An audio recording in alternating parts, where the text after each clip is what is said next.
Não faltava. Olha o terceiro. Aí aparece. É.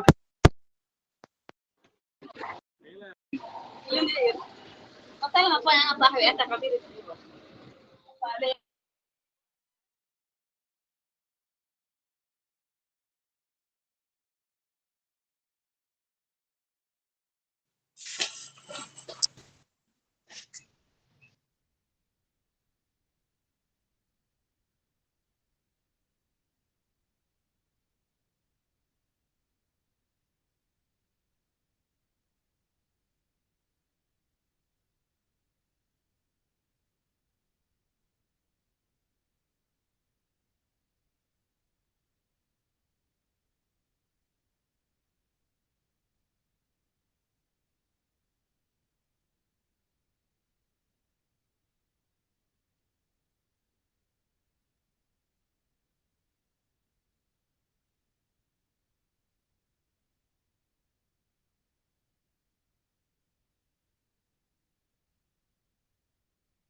Good afternoon.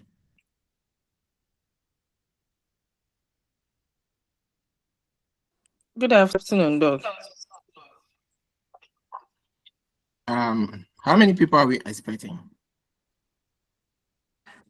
Like 14, 15.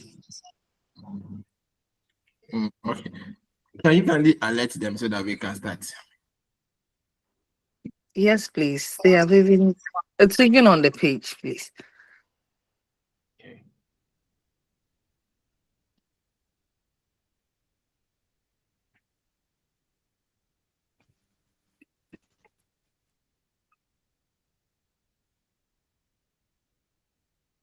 Let's give them about 5 minutes.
It's 12:30.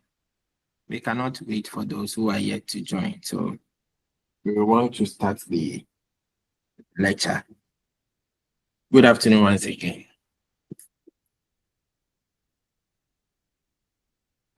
Good afternoon, Doc. Good afternoon. All right. We started the whole course last week, and last week we said a whole lot of things. I don't know if there are standing issues for me to address. If there are, then we can address them. If there are no outstanding issues, then we'll continue with today's lecture.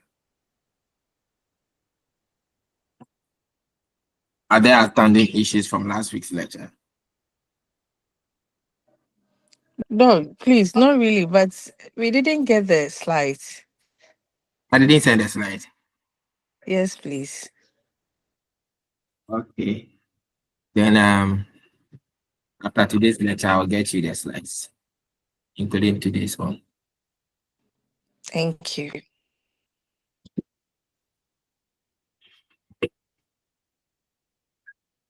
All right. So last week we tried appreciating the assumptions governing teaching and assumptions that people hold about teaching. We looked at the conceptualization of teaching and some quality issues about teaching and teachers. At least we appreciated why teaching is a profession and those practicing professionals. Today we want to focus on models, if you like, theories that actually direct us in teaching, that tells us how we should teach and the things that we need to focus on when we are teaching. And so basically, we'll be looking at the quality teaching model, one of the models that is well research model, highly influential model that governs teaching in almost several countries. That's the quality teaching model. We will also look at the pedagogical content knowledge theory, and that will also tell us the expert knowledge that a professional should have in teaching. So when we're talking about teacher professional, someone says that that particular individual should have expert knowledge acquired over a long period of time. And so we want to look at that expert knowledge that we are talking about under the pedagogical content knowledge theory. Then if we have time by our side, we will also consider the national teachers standards, because that also governs the way we must teach in Ghana. And so we will have a lot to do today. We hope that everything will work well for our own good. All right. So I want to start with the quality teaching model. This model was developed in University of New South Wales in Australia. In the research by this particular university, they were trying to look for the best approach or the better approach to teaching. That when we are teaching, what should be the best approach? What should be the better approach? What are the things that should govern a teacher? What are the things that the teacher must pay attention to in order to ensure that the classroom instruction is effective, in order to ensure that students are learning relevant content in order to ensure that students are well engaged, in order to ensure that students are thinking critically. So more or less, an education, an instruction that is impactful, an instruction that makes the students better off at the end of what? The instruction. And so their research tried looking for these better what ways of teaching. In the research, three main areas or three main dimensions were discovered, and that formed the basis of what? The model. These dimensions are intellectual quality, quality learning environment, and significance. And so the model has three dimensions, and these are the dimensions, meaning that any teacher who claims to be professional and is teaching must pay attention to these three critical areas: intellectual quality, quality learning environment, and significance.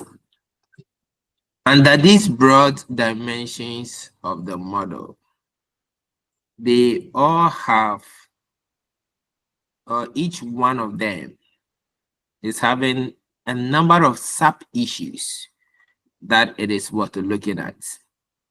And so together, we are looking at about 18 elements, 6 elements under each of the dimension, making 18 elements. And by these 18 elements, it should help a teacher to be effective in the classroom. It should help a teacher to teach in such a way that all aspects of teaching and learning are observed for the learner to understand, for the learner to get to the level of potentiality, for the learner to be able to apply knowledge. Under the intellectual quality, that is the very first dimension. We have deep knowledge, deep understanding, problematic knowledge, high order thinking, meta language, substantive communication. These are the sub-dimensions that make the intellectual quality. Under the quality learning environment, we have explicit quality criteria, engagement, high expectations, social support, student self-regulation, student direction. Under significance, we have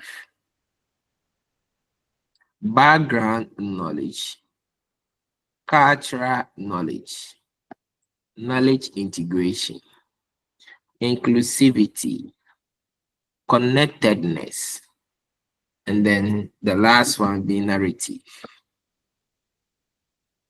We will want to look at these elements one after the other, starting from the intellectual quality.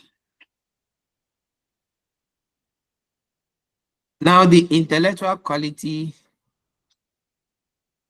tries to focus on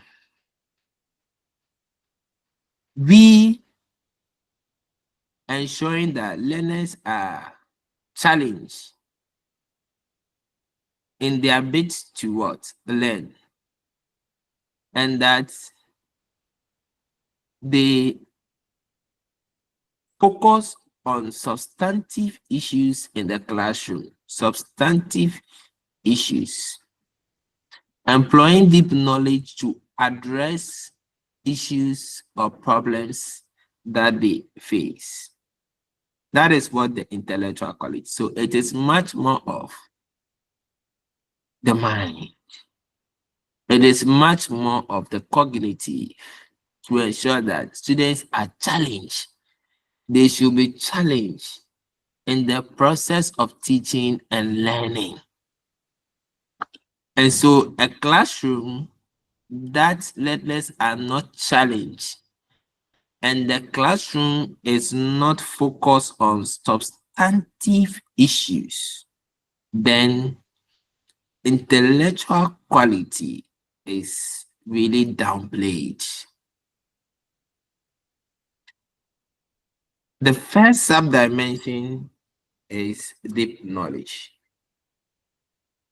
Now, you want to critically pay attention to the elements, and then at least I'm interested in how it is enforced in teaching management at the senior high school level.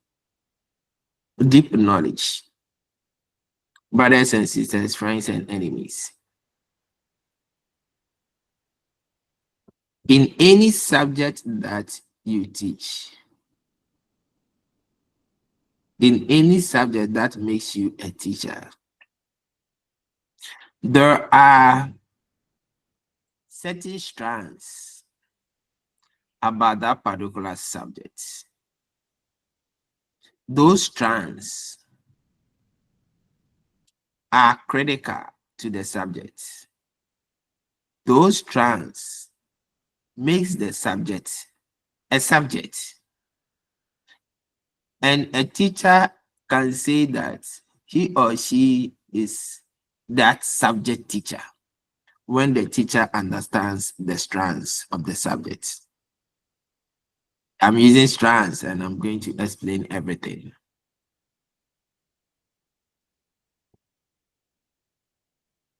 These strands are critical things. These strands are critical knowledge. They come in the form of principles, theories, concepts, laws, definitions, standards.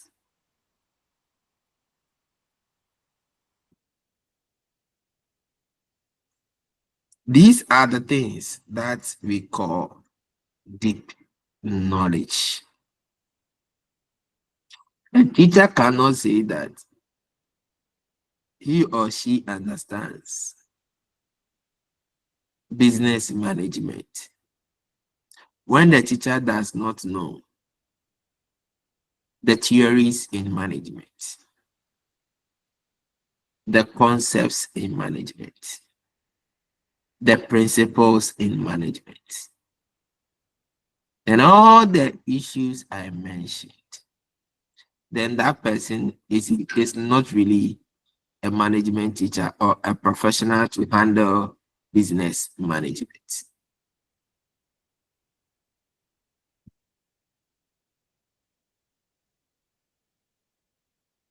These are the things, the threads that actually hold management together as management. When these threads are missing from the subject will not be able to stand as a subject. And I'm going to give examples of what I'm saying. All I'm saying is that if a teacher says that I can effectively instruct a lesson, teach a subject, then that teacher must demonstrate deep knowledge. And by demonstration of deep knowledge, the teacher must understand the critical aspects of the subject, because that is what we are calling the deep knowledge. Those critical aspects are the principles, laws, standards, concept, theories. They hold the subject together and make the subject a body of knowledge that must be taught in a discipline. Now let's come to management. It will be wrong to call yourself a management teacher that doesn't a management teacher where you do not know the principles of management. It will be strange.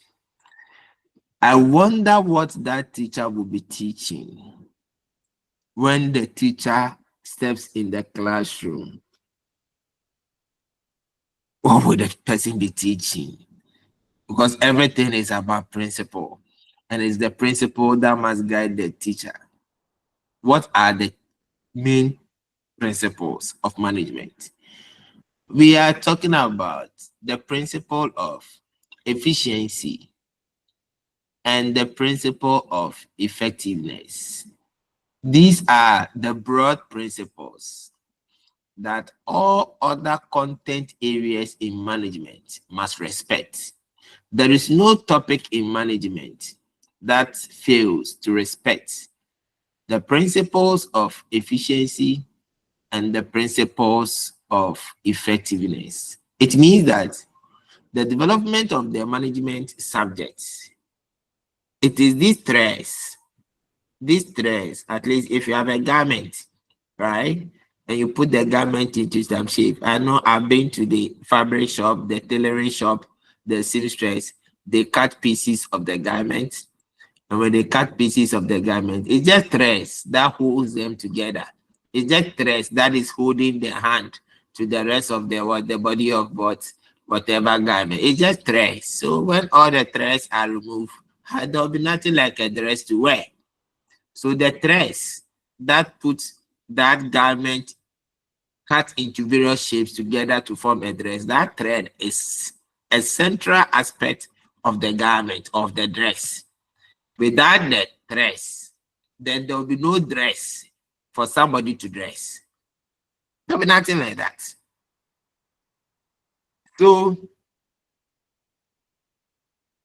the thread in the dress is something that is serious. In the same way, when it comes to management, the threads that holds the subject together are the principles. And here we are talking about the principle of effectiveness and the principles of efficiency. These two principles are referred to as the intrinsic logic of the subject. The intrinsic logic of the subject.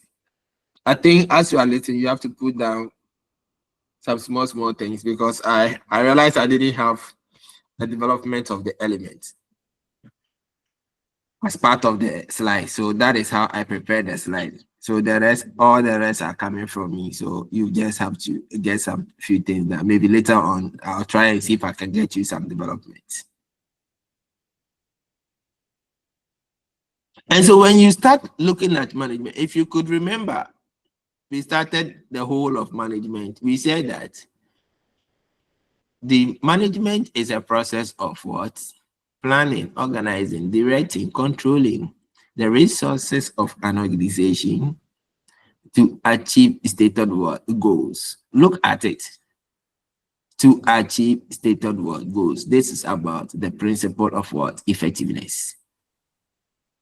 And we are managing our resources. We are controlling our resources such that we do not waste resources in achieving results.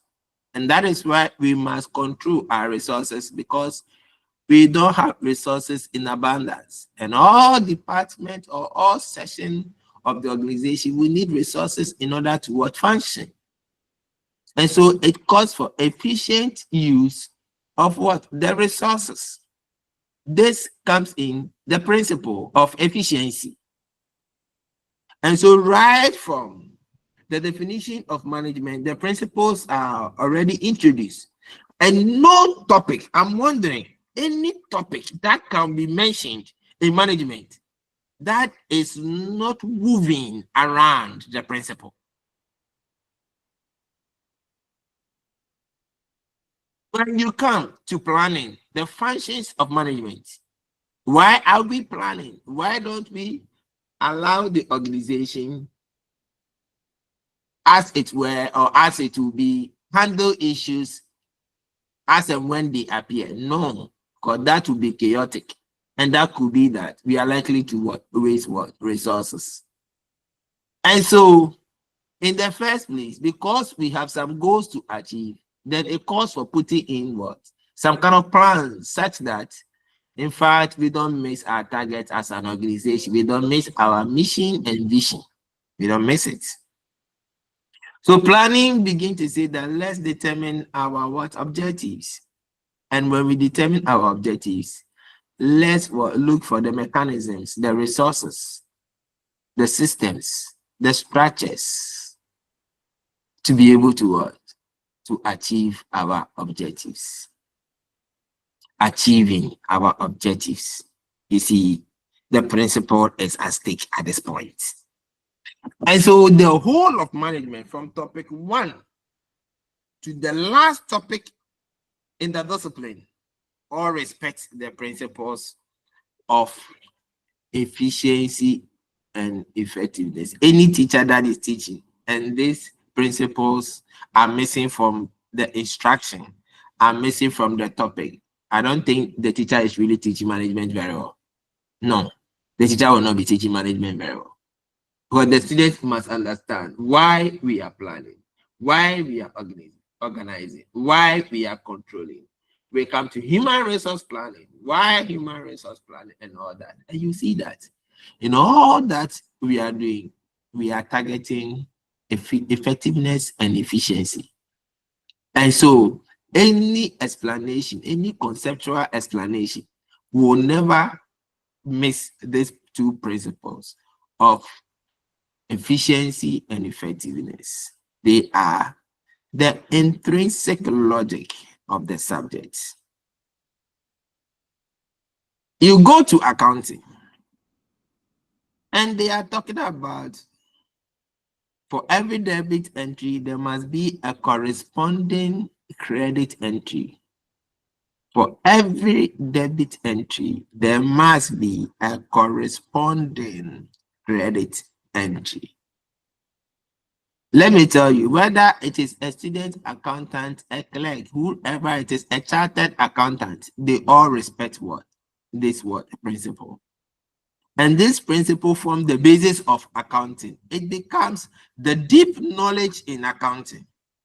You can never do accounting when you lack understanding of this particular principle, that for every debit entry, there must be a corresponding credit entry. You cannot miss this and understand accounting. And you can never teach any topic in accounting that does not respect debit and credit. Because whatever topic, whatever final account you are preparing, whatever ledger account you are preparing, everything respects debit and credit. Because always accountants are dealing with transactions of which there are two accounts. One must be debited and one must be credited to ensure that the statement of financial position balances, right? At the left and the right, where they are looking at the arithmetic accuracy, what they call their trial balance. And so it is debit and credit, debit and credit. That is all to accounting.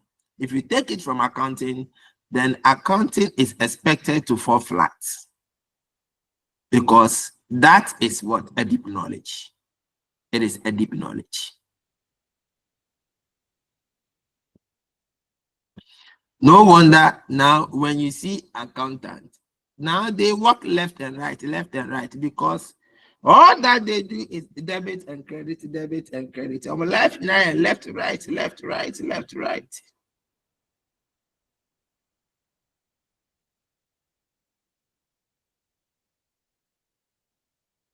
The other critical aspect of the subjects that are seen as what? Deep knowledge.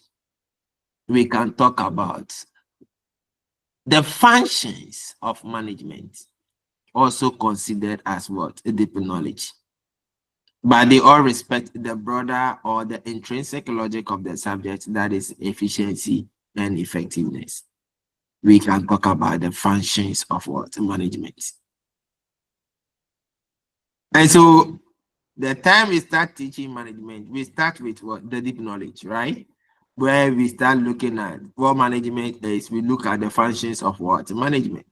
Where we are talking about planning, organizing, directing, and controlling. And these are the main functions of management that students are introduced to. Yes, in other books or in other literature, we can have other functions as motivation and all that, but they all fit into these four functions. They all fit into these four functions: planning, organizing, directing, and controlling. Because motivation can be found as part of what? Directing. Whether you have staffing and all that will respect organizing, staffing will definitely fit under organizing. What function again will be mentioned that we cannot find it in planning, organizing, directing, and controlling?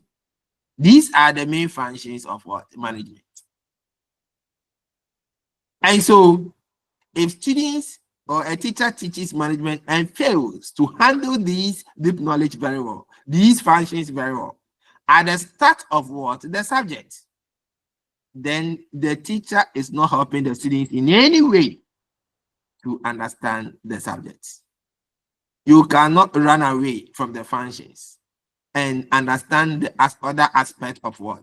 The subject. You cannot. Because all aspects, all other topics, we will also come to respect the functions of management. For example, if you are looking at human resource planning as a topic in management, you can never teach human resource planning without the basis of planning.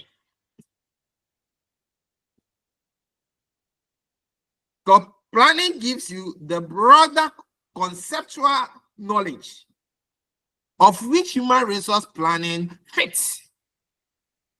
Just an aspect.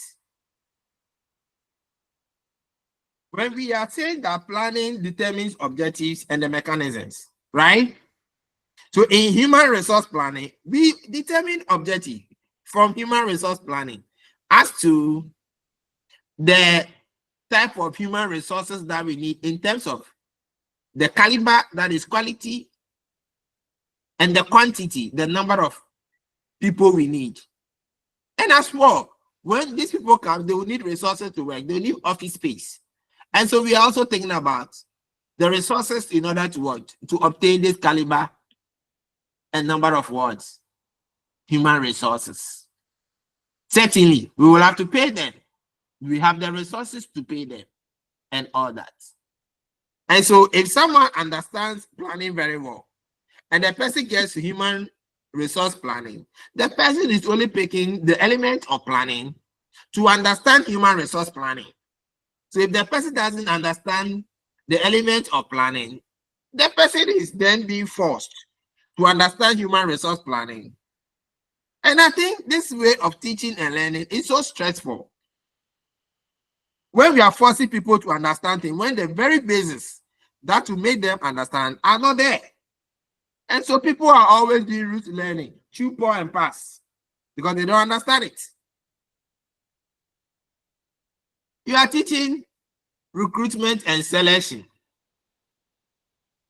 and you think that it doesn't respect the function of organizing. Where organizing is talking about bringing the 3 M's together: the money, the material, and the men. And the man looks at the human resources, those you want to recruit. And you think recruitment will not respect that. It will have to respect it. So I don't know any topic in management that will not come to respect the functions of management. And so if someone understands the functions of management very well, then the person should be able to what? Understand the rest of the topical issues in management. No wonder when people are reading courses, give them about only a 50-page lecture note. A 50-page lecture note. By the time that they are reading a 50-page lecture note and they get to page 10, they will forget what is in page 1. Because nothing is connected for them. And they think everything is disjointed. And so that is how they understand it. And the way the teachers actually teach, they teach in a disjointed manner. So there are no connections established in the topical issues in that particular subject area. This is problematic.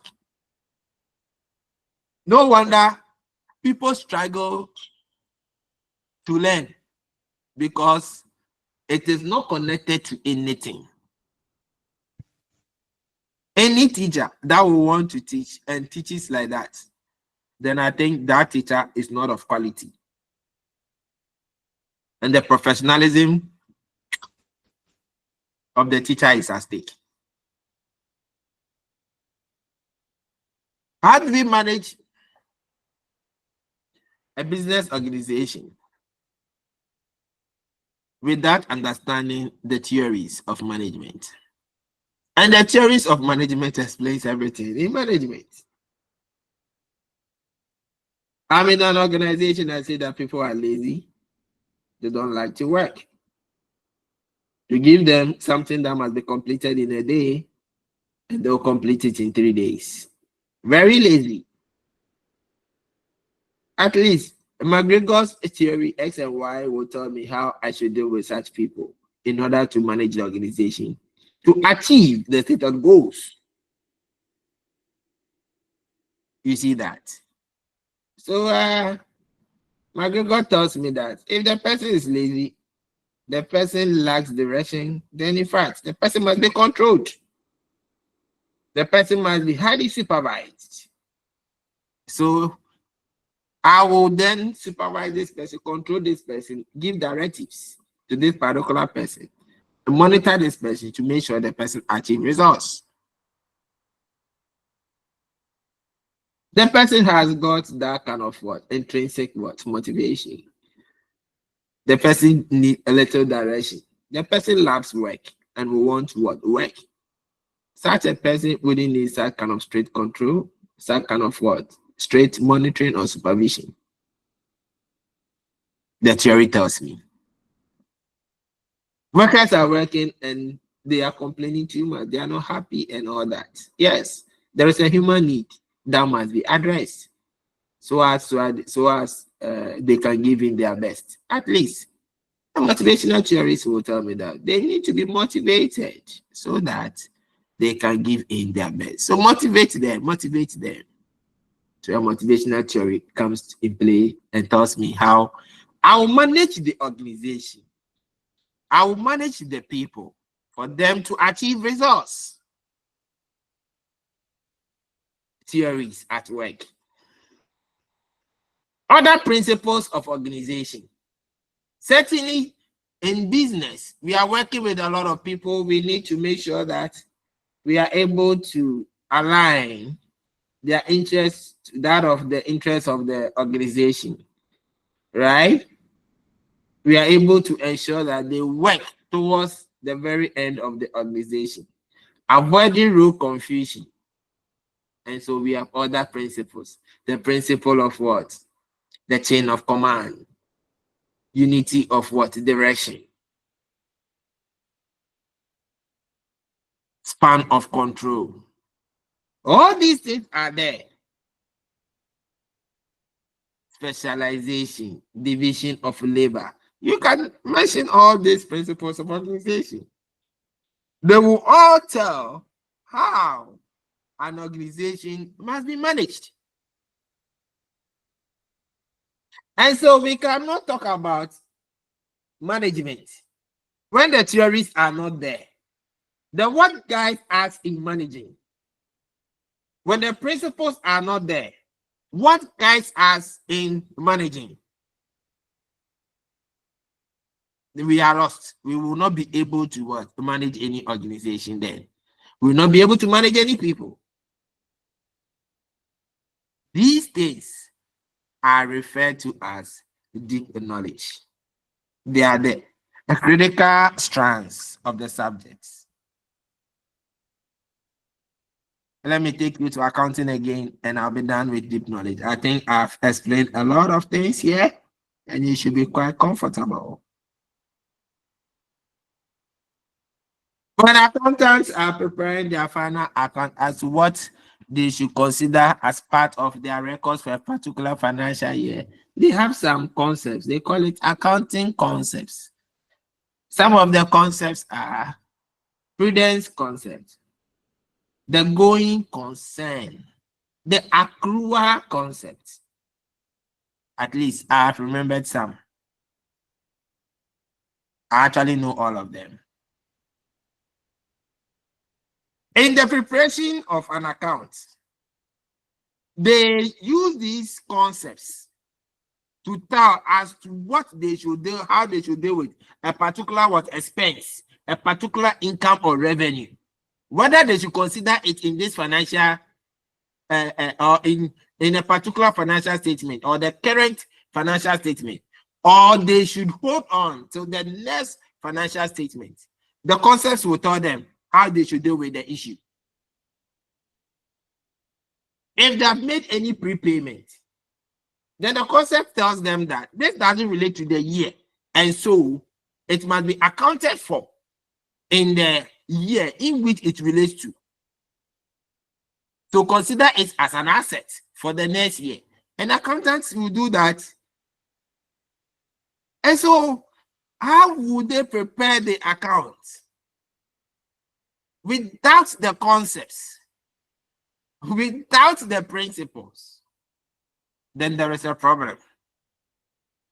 And so if someone says that I understand accounting very well, the person doesn't understand all these things, and I wonder what the person understands in accounting. I wonder. These are the deep knowledge, the intrinsic logic of the subjects. If you say you know management very well, then you must understand these things. So that when you are teaching, they show strongly in your teaching. They are well explained in your teaching, so that further development in the subject area will not be difficult for students. Do I have any question on deep knowledge?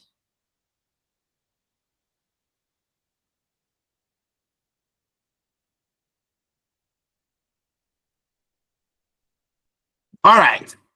It's good though. When a teacher teaches, a student say they understand very well. It's very fine. The next is deep understanding. Where there is no deep knowledge, deep understanding will suffer. Because deep understanding will have to use elements of the deep knowledge to address a problem.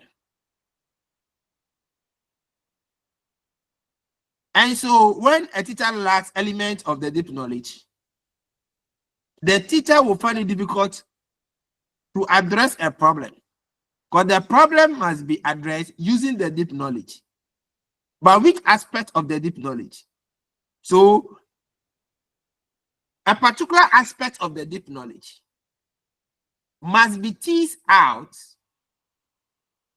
synthesized, in order to solve the problem. At least the problems of life are not compartmentalized or departmentalized. And so when there is a problem, we look at several angles, draw knowledge to form a framework, to form a model. So we are drawing the knowledge from several angles to form a framework, to form a model, to solve the problem. So your understanding of the deep knowledge will help you to tease out the aspects that are necessary in dealing with a particular problem. Once you are able to do that, you have demonstrated deep understanding. And so, for instance, when business students are given a case study, right? Normally, when they read a case study, it falls on some critical aspect of what? The business management what? The subject. Some critical strand, some critical knowledge. And so they need to now go into the subject and look for that critical knowledge and weave it to form what? A framework in what? Addressing the case.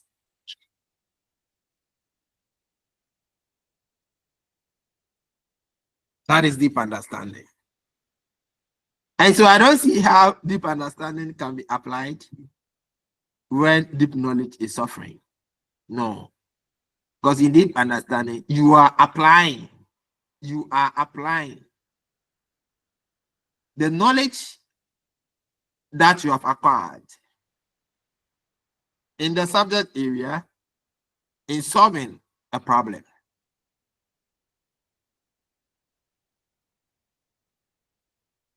That is deep understanding. This tells us that when we teach and we want to really help our students, then we cannot lose touch of any critical strand we face. If you are teaching a topic, you should know that this topic has got this critical strand. And so as a teacher, take your time and teach that critical strand, because that is what is important.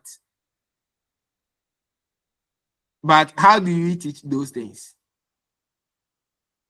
Let any teacher at all be teaching and begin to teach those critical strands, theories and the rest. People don't like to listen. People don't like to learn them. They say it is difficult, it is complex. Give them advantages and disadvantages of something, factors of something. They'll write all the factors and they will not miss one. And we are always encouraging that. We are always encouraging that. That is a big problem. We need to emphasize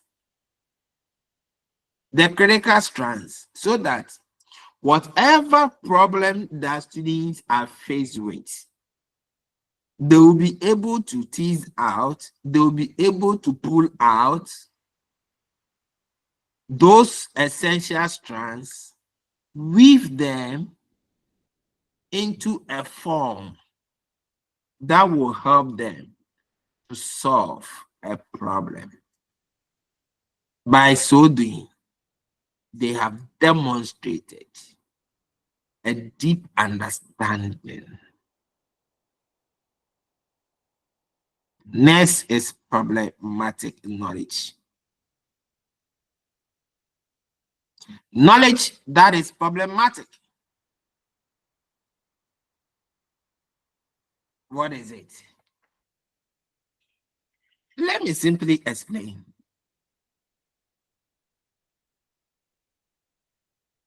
In a simple way. So I'm explaining in a simple way.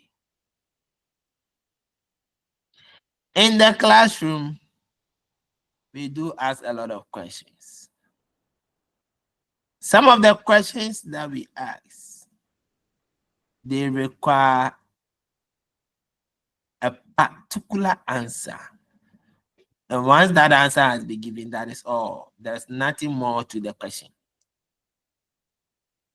Yet, in another question, the answers are varied.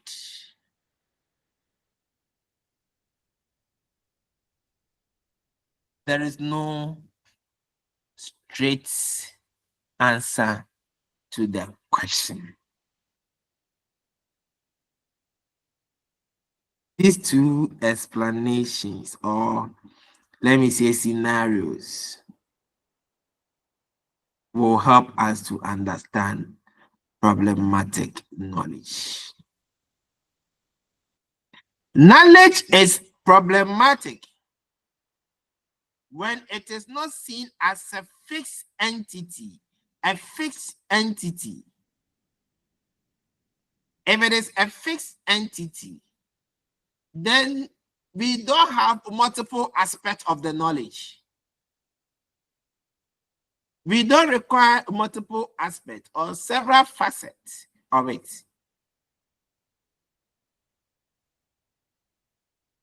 That knowledge is not subjected to the political milieu, to the social milieu, and to the economic milieu.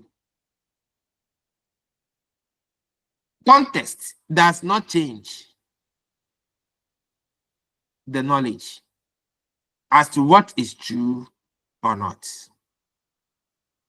And so when I'm teaching and I come across a problematic knowledge, I should know that this is a problematic knowledge.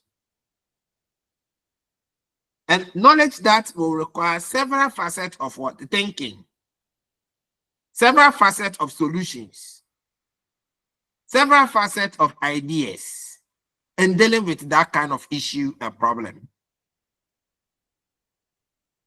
And so we say that it is good to whip, WHIP, whip students in the class, not beating them, but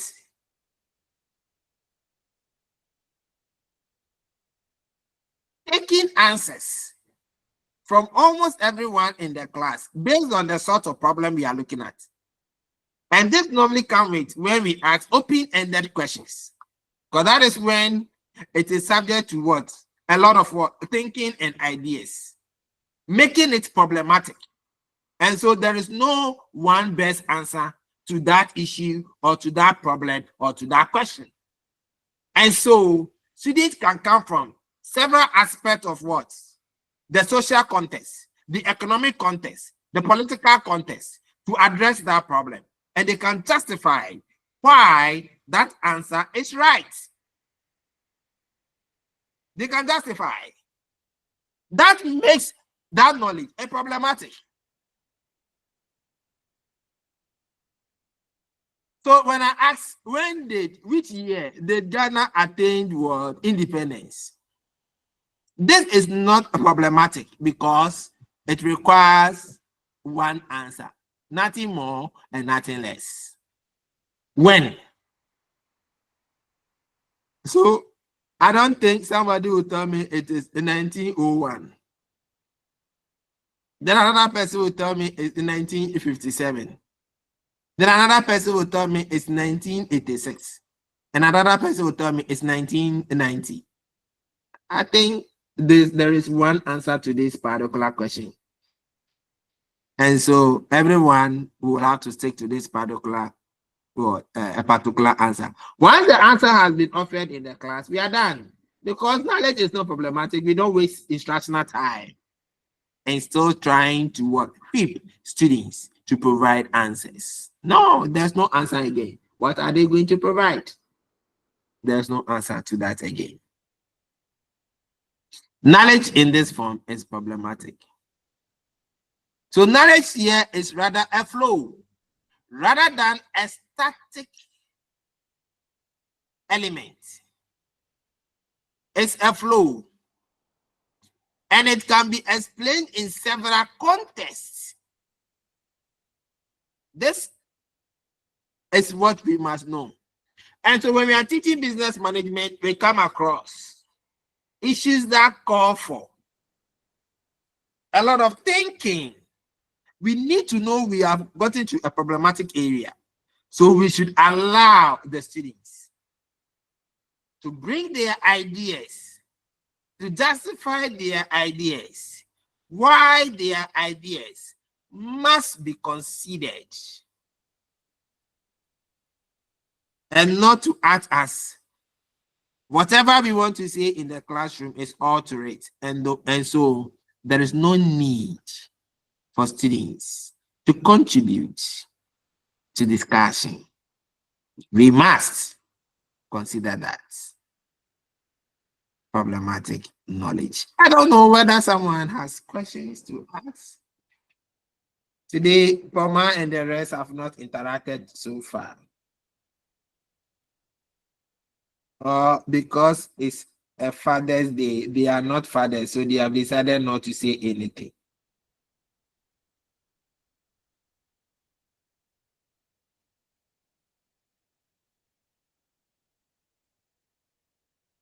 Mama, are you there? Yes, doggo, I'm here.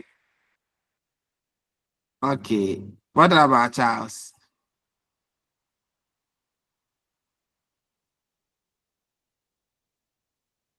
Charles, are you there?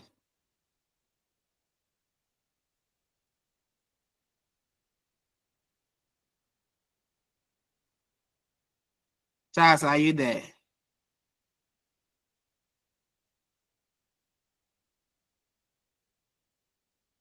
Wow.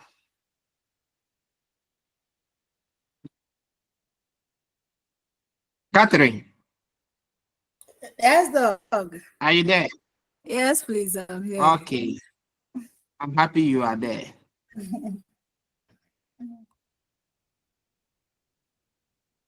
Anita, you just entered. Why? Dog, I wasn't hearing anything, no. So I left to check whether it's my network. Okay, so you have come. Now you can hear us very well, right? Yes, please. Good, good, good. What about Elizabeth? Or The place I'm Elizabeth? here. You two, you are there. Nice, nice. I I'm here, like the way dog. you I'm answered. listening to you. I'll come. I'll come. I'll ask a question. I'm listening. All right, all right. I That joined is late. fine. My network was disturbing me. I joined late. All right. High order thinking. I think this is one of the 21st century skills, right?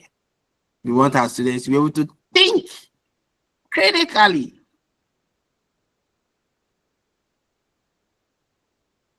And so they should operate at the level of what? The high level of knowledge abstraction. So not just recall, not just understand, but they should be able to apply. They should be able to synthesize. They should be able to evaluate. And they should be able to create. These are the levels we expect our students to operate. Applying, synthesizing, evaluating, and creating. Then we are sure that they can think critically.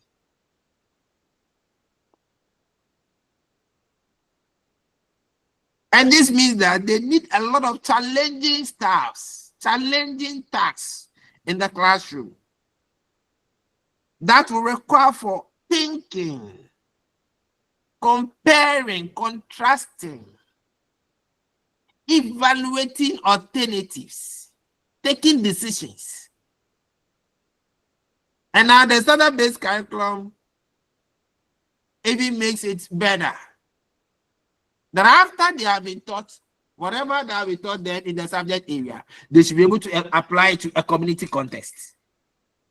So your ability to apply it to your community context will tell your level of thinking. Application. That is the element that is well respected in the standard-based curriculum. Application.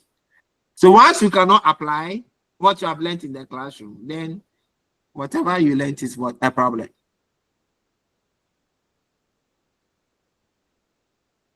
And so it will take you and I to challenge our students, sometimes with little information, to come out with what? Decisions, develop products, put knowledge together, bits of knowledge together. That is synthesizing and dealing with what? An issue or a problem. And so we will teach the management, but the sort of questions that we will give them, it will be so practical. It will come from a business environment with a typical problem that the business environment is facing. And we'll see how they can think critically. Because creativity, critical thinking, and all that all form under high order what? Thinking. So in terms of the cognitive Bloom's what? Taxonomy, it's either low order or high order. And so the high order will respect all the critical thinking, creativity, and all that. And so we want our students to operate at that level. And so you will not come to the classroom and all your questions are what is. No wonder we ask students what is they are comfortable. Define the state that they are comfortable, because those things doesn't require much academic efforts. So that is all they want. What is this? State the factors of that, give advantages of this. Explain, you can explain. We discuss about the and now we discuss what? Then you tell them to evaluate an issue. You become an annoying teacher. But that is the way we need to go. More of such stuffs, so that it will make our students think critically. Meta language, the fifth one. Meta language. Meta language. In Ghana, when someone wears, I'm explaining meta language. When someone wears all white, it communicates something to us. Oh, the person is happy. It is it's a joyous moment.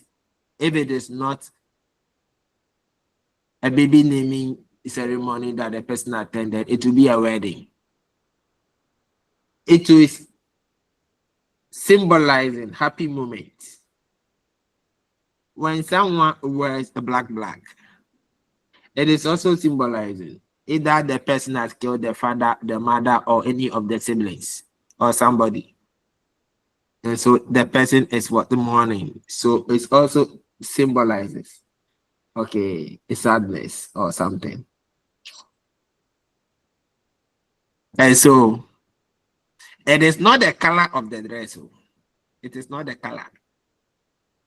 But it is that which it communicates. That which it symbolizes. These things serve as what? Meta what? Language. And so the economics teacher is teaching and tells the students that ceteris paribus, higher prices goes with what? Lower quantity demanded. Higher prices, okay, it go with what? A lower quantity demanded. The teacher tells the students this by the law of what? Demand. The students are confused. Why the teacher is saying higher prices go with what? Lower quantity demanded. The teacher says, you don't worry, I will explain them all. The teacher draws a demand schedule. So it is not just the schedule, but that intrinsic knowledge communication that that schedule will provide to emphasize the law of what? The demand of higher prices going with what? Lower quantity demanded. So in the schedule, the teacher intentionally gives prices that are increasing, and correspondingly, quantities are demanded. Lower quantities are being demanded. The teacher is still not okay. He said, don't worry, meta language. I will explain them more. The teacher draws a demand curve, and the curve is downward sloping, and tell the student that, you see, if the price is high, it means that you will not be able to buy more. And so you see that it goes with what? A lower quantity demanded. And as the prices are falling, people can now have more purchasing power. And so the quantity demanded increases. And so this is why it makes the curve downward sloping from left to right. Let's say, oh, okay. And sees logic of life with it. This is meta word, a language. Meta language. Let me say it simply. In teaching, we use images, we use diagrams, we use figures, we use pictures. Name them to explain a particular idea to the students so that they will understand what we are telling them. They will appreciate that which looks so abstract to them. They will understand it. This is what meta language.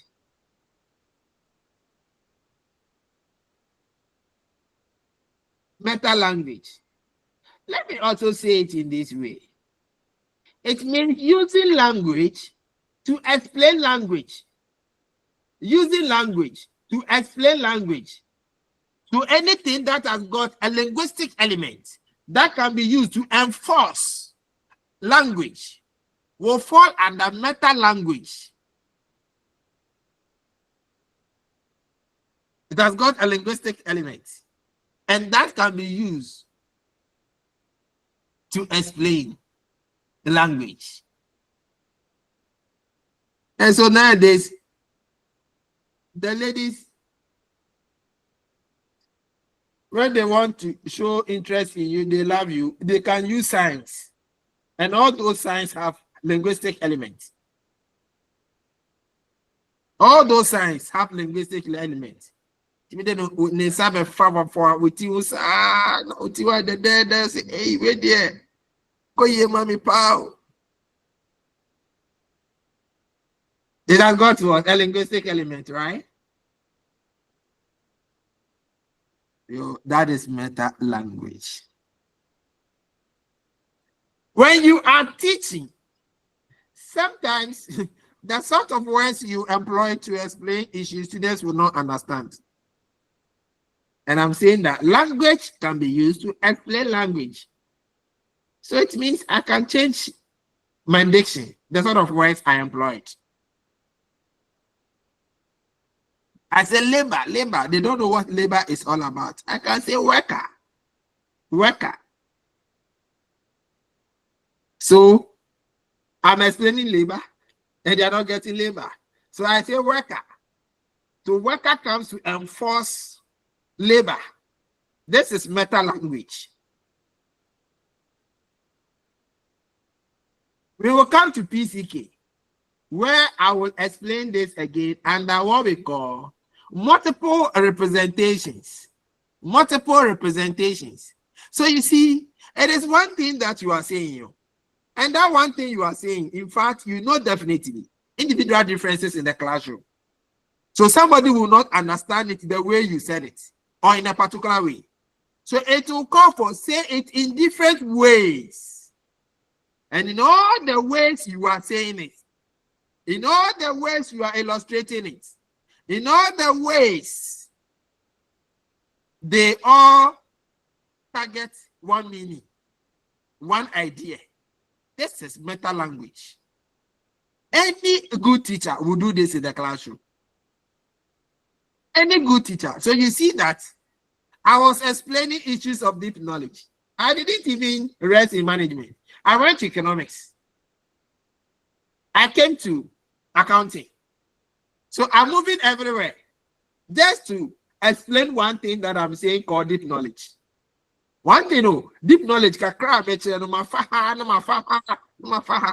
So somebody who didn't understand it in this particular way.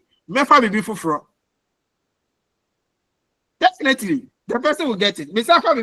Obi shouldn't get what I'm saying. And so you are explaining using different languages, texts, images, diagrams, metaphors to push that idea, into students' what understanding. This is what we call meta what? A language. Let me come to the last element under intellectual quality.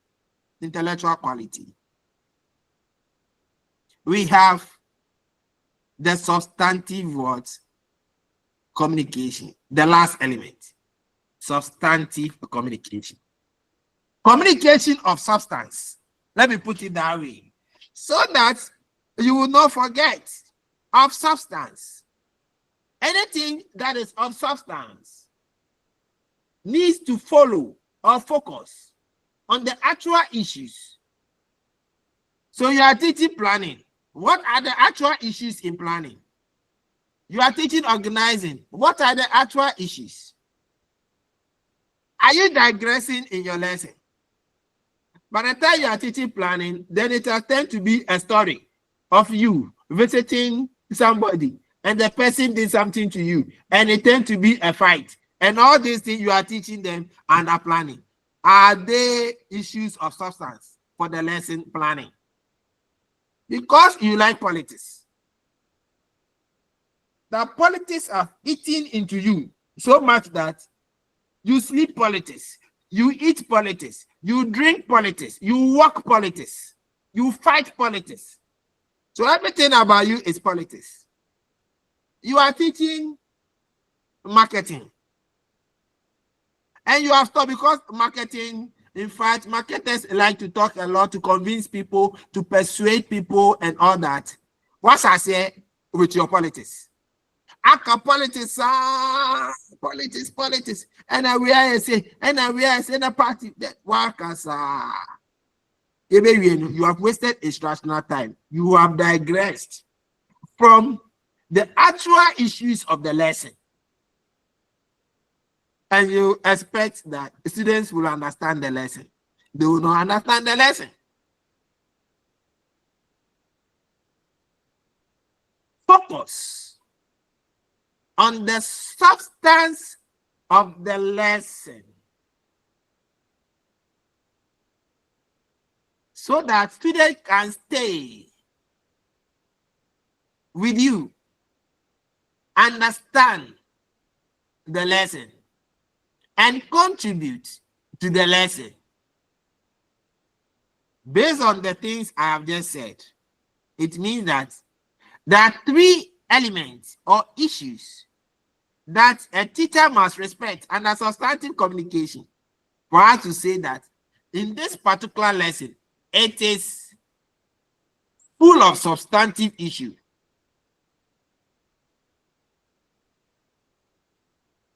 It is highly meeting the element of substantive communication. What are the issues? One, the lesson must focus on the actual issues, the main issues. That is one. So anybody comes to your lesson, whatever you are teaching, you are touching on the key issues. You are explaining the issues. You are not digressing from the issues. Then we know that you have met one of what? The elements of what? Substantive word, communication. Two, there should be a sustained interaction. A sustained interaction between you, the teacher, and your students. A sustained interaction, meaning that there should be no break in the interaction. Sometimes I just find out, I call names, it's all strategy to see if somebody is with me, if somebody is listening to me, somebody is understanding what I'm saying. So I'll just come and call, Poma, are you there? Any question for me? She said, okay, Doc, I'm listening. I understand it. If I have a question, I'll ask you. At least it tells me that somebody is with me. I call someone several times. The person is not there. It means there's no sustained interaction. Because some come online, so you see their names there, and they leave online to go and do something else. By this, can we talk about sustained interaction? We cannot say it. There's a break. There's a break in what interaction? Ne mami aye soup ni si ho no nam hihye soup ni minti no wanko wian kwan ni mo nam na ne ho to no. It's physically present, spiritually absent, enters the kitchen, stealing meat, in soup. You see, interaction is destroyed at this point. So when you are teaching as a teacher, you are thinking of sustaining the interaction between you and your learner. And so some teachers will make sure that you do not move away from the class. I didn't say move away as in physically, because I'm talking about psychological issues. So a teacher sometimes check on the students. Is that particular student on the task giving? And I say major management for accounting textbook. Is somebody on tax? Some use interesting moments to capture the attention of the students, all based on the substance of the lesson. Somebody will crack a joke, some humor, and the humor is tied to the substance of the lesson. So I said right now, somebody will move out of the classroom, enter the kitchen, still meet in soup, right? To tell you that the person has left. So there's a break in interaction. At least someone laughs because of what I said, but still I'm communicating the idea that there is a break because the person has left. And so still based on the substance of the lesson. So humor used in the classroom are still tied to the substance of the lesson. The students laugh, free space, and get back to the classroom, connected with the teacher, still learns based on the substance of the lesson. Substantive communication. The last issue under substantive communication or element under it is reciprocal interaction. Reciprocal interaction. Reciprocal interaction. Teacher talks. Students talk. And so the teacher cannot do everything in the classroom. In fact, there will be a break in interaction. Sometimes, the moment you talk for some time and you are still talking, the students get tired because they are not actively engaged. They can lose focus in the lesson. And once they lose focus, there is a break in substantive communication. And so we expect that there should be a reciprocal interaction, a two-way communication. Students are given opportunity to talk in the classroom, to play their part in the classroom, while the teacher also plays the parts. If it is become one-sided at the side of the teacher, there will be a break in substantive communication. And so these three, once present, will ensure that substantive communication is intact in the classroom. Any question on intellectual quality?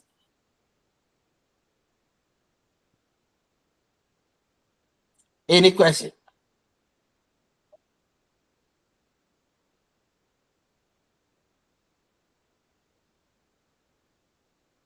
Elizabeth, ask your question. Anita. No, for now, I'm okay. Why do you think you are okay? I understood what you've explained so far. Okay. Yeah, by the end of the lesson, I'll ask you a question. Don't worry. Okay.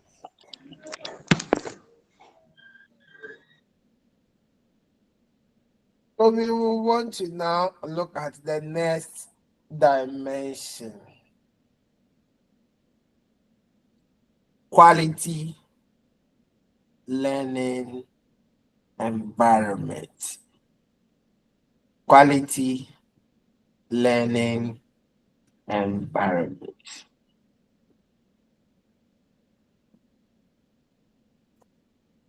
What describes this particular dimension? One, a conducive learning environment. Two, where learners feel that they are highly respected, their efforts are valued, they are protected from harm.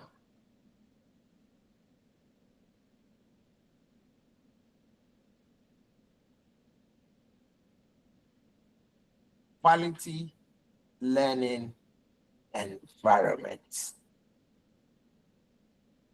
it's not just a quiet environment classroom. Environment can be quiet, no noise, but it is not of quality because efforts of students are not valued. Teacher ridicules students. And I have had a lot of teachers that behave like that. My management teacher, who is now late. Empty barrels, empty barrels, empty cassette, no film, empty cassette. If I'm empty, what again are you asking me to do in the classroom?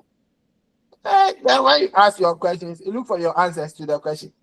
You teach yourself because you said I am empty. So don't come and call me crowd, not even mind you. I've come to school, teach me. You said I will amount to nothing. Okay. We shall see. The classroom becomes so antagonistic. A classroom at war. Teacher against students. Students against students. Some people come to school, they are not happy because the sort of classroom environment, it doesn't make them feel okay to stay in the classroom. They come to class, they are so quiet, they don't want to come out of their shelves. They are crawled into their shelves. Let these same students go outside, feed them outside, and you see the way they will behave outside. Don't say, back class, I want to say, but no. It's because of classroom what? Environment. And this thing is happening in our churches. Some people, they go to church, they don't feel okay. And if you cry, they must show on home. I'm actually my baby. Me and I'm in the home. Yami background man kwa Akusia anti nyame bana man kwa na me nkoma akosia anti me sa onhwe me. I saw no na nata the effort to me hwe me from soro kosi form. 1 year before ba obe 1 year. Quality learning environment. What sort of environment have we created in our classrooms? Such that, in fact, there is purpose, there is focus, attention, respect, love, encouragement. All these things come together to form quality learning environments. Let's now pay attention to the sub-dimensions. 1, explicit quality criteria. By this particular dimension, several teachers have failed. Several teachers. And somebody is here, the person too has failed. Several teachers. In level 100, he came to school. First semester, first year. Straight from the senior high school. What do you know about university education?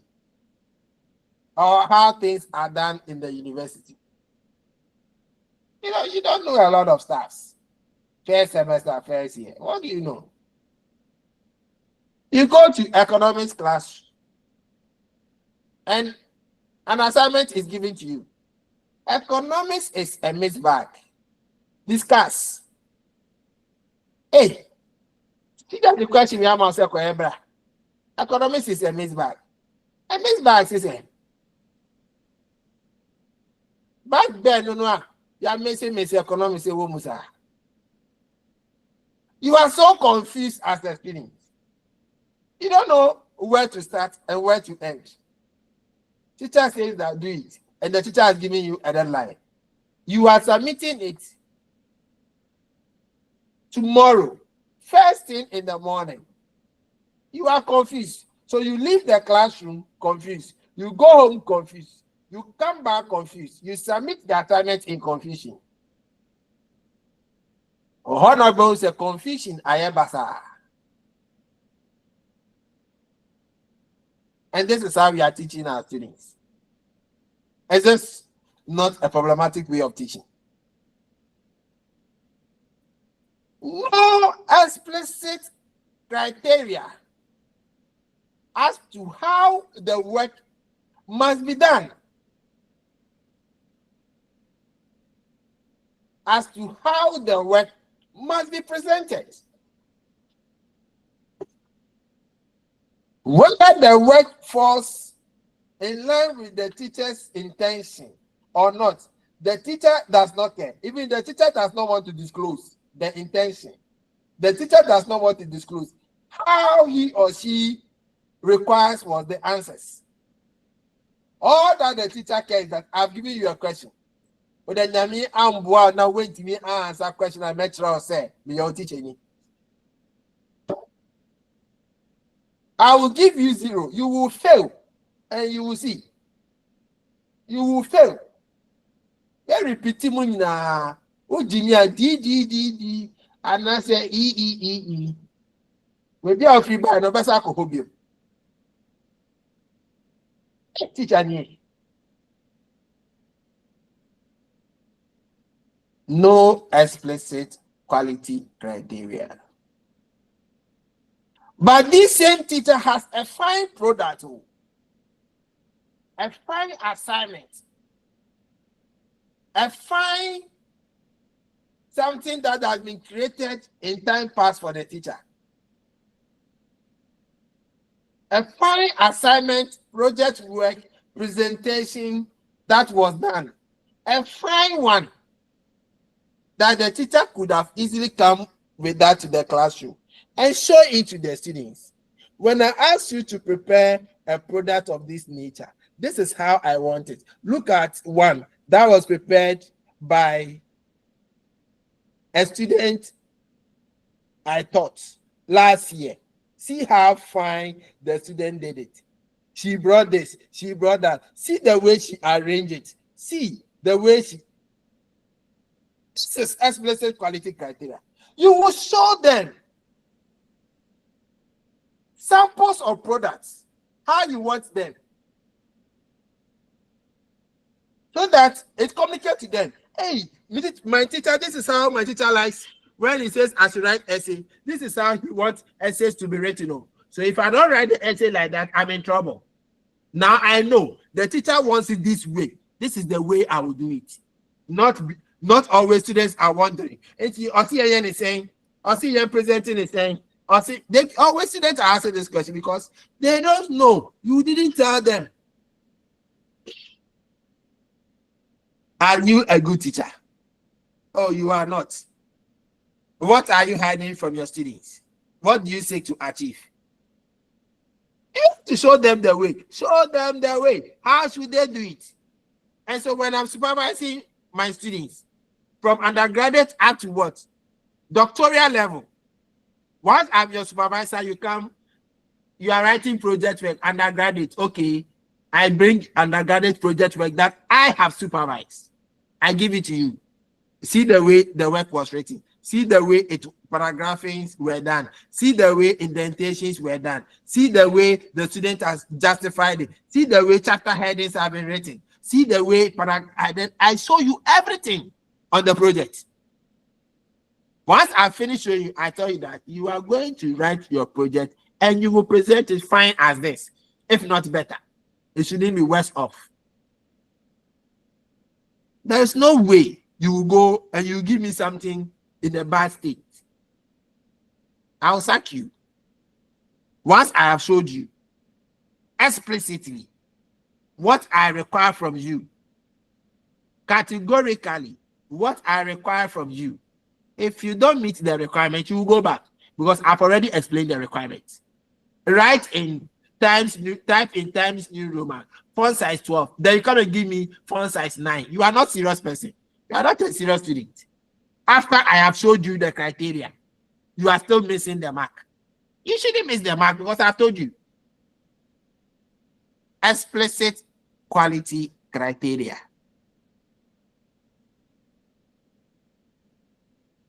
Next element, engagement. Engagement. This is not a wedding engagement or engagement ceremony, but engagement in the classroom where students invest their time in academic tasks or work. Invest.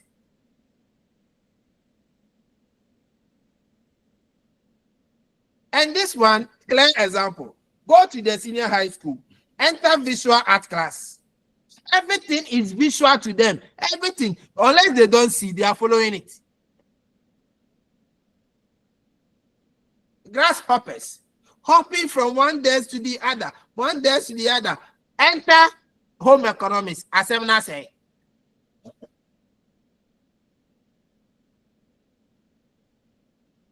Teacher is there, they don't even have what? A sense of what? Discipline. Home economics. Go and enter a science class. Big difference. Big difference. As if the school is for them. So much on academic work.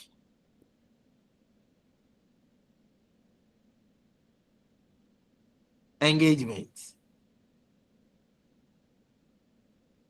We are saying the students must, as a matter of fact,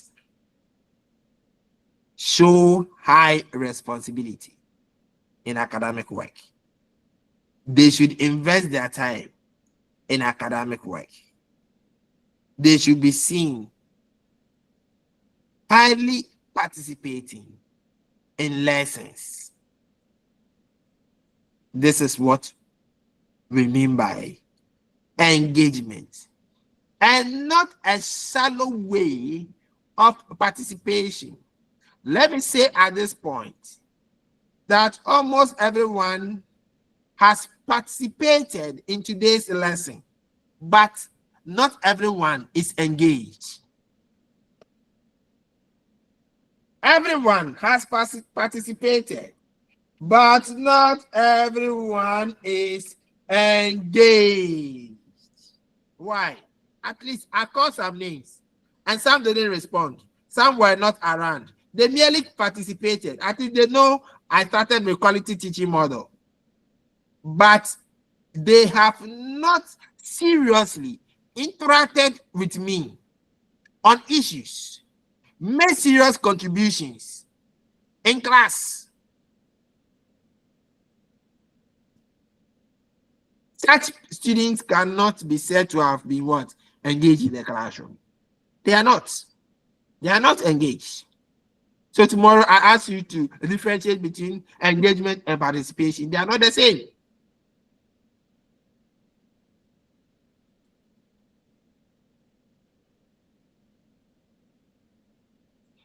Students can be engaged at three main levels. Three main levels. One, cognitive engagement, behavioral engagement, and emotional engagement. Three aspects. Cognitive of the mind. This is through challenging tasks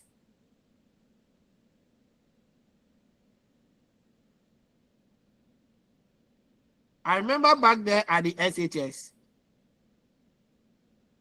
my core mathematics teacher, not the regular one, for extra classes outside the school. Unless I don't show up in class. By the time I leave and go home, I'll know that, in fact, I came for what? A core mathematics class. No wonder I'm good mathematically.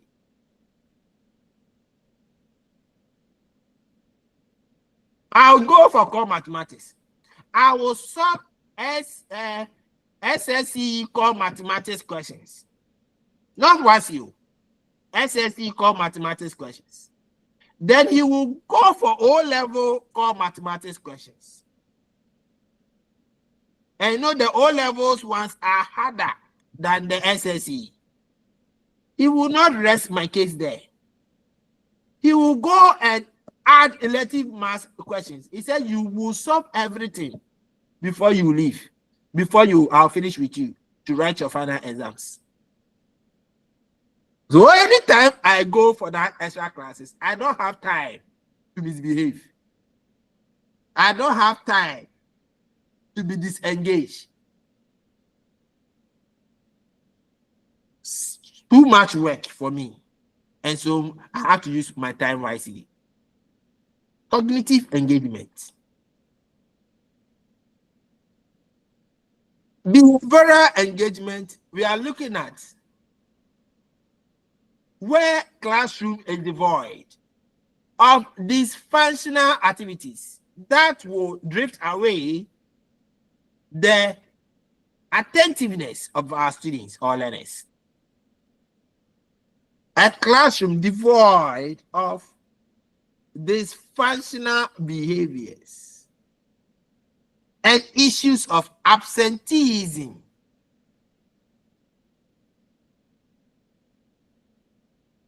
Go to the money areas. Because of money, it has served as what?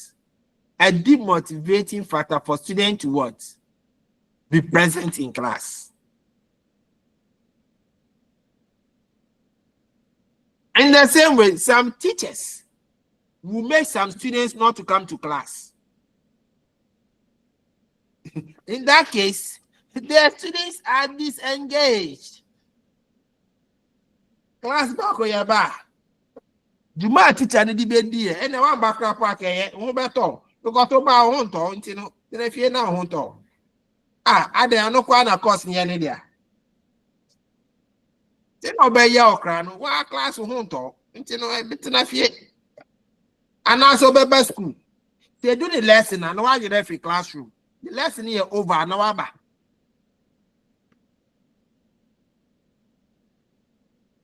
absenteeism. In some classes too, the students are all there, but you will not have the mind of your own to focus, especially if your seat is at the back. Somebody is talking and disturbing you. A teacher does not want deal with that kind of what disturbance. So poor classroom management was skills. And when it's at the primary level, I think even secondary level, you see it there. Once your boss is supposed to sit on the chair, it is sitting on someone's hands. So someone's hand is always pinching someone's buttons. And so you would so much discomfort. So instead of paying attention to the lesson, you'll have to focus on the dysfunctional behavior. A dysfunctional behavior. Even the teacher, the way the teacher will present himself in class, teacher dress a bit more dysfunctional. And we will talk about that at the tail end of the course. This is a female teacher that is in class. In fact, the teacher is endowed in every part of life. Thought you say. I need thought you say. Yes, dog. The teacher is endowed in every part of life, such that when the teacher stands in front, in fact, the bat alone covers the entire board.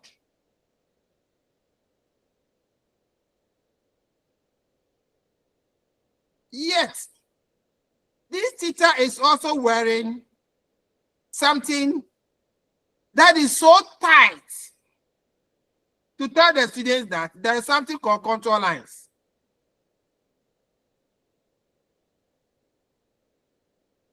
Is this not a dysfunctional art in the classroom? Why would the student focus on what you are saying? By the time you are there, the student is picturing you and not picturing the content or the lesson. It is dysfunctional behavior. And those unprofessional teachers, if that teacher is a female, the teacher has also opened up the cleavages. Know where you put Jesus cross, where you keep Jesus very tight and warm so that Jesus doesn't get cold.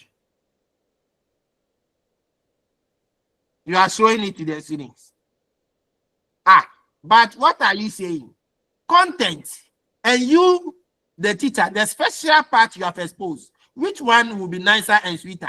Is it the content or the part of your body you are exposing? It is that part that will be interesting and nicer.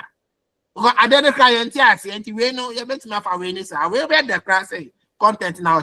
It will shift attention, and so attention is on you instead of on content, on instruction. Dysfunctional behavior, or under behavioral engagement. Emotional engagement, the last element under engagement. Some teachers, in fact, you cannot stay in their classroom for the entire lesson to end. Some, even the lesson will not end, you wish they're out of the class. They are so boring. Boring teacher.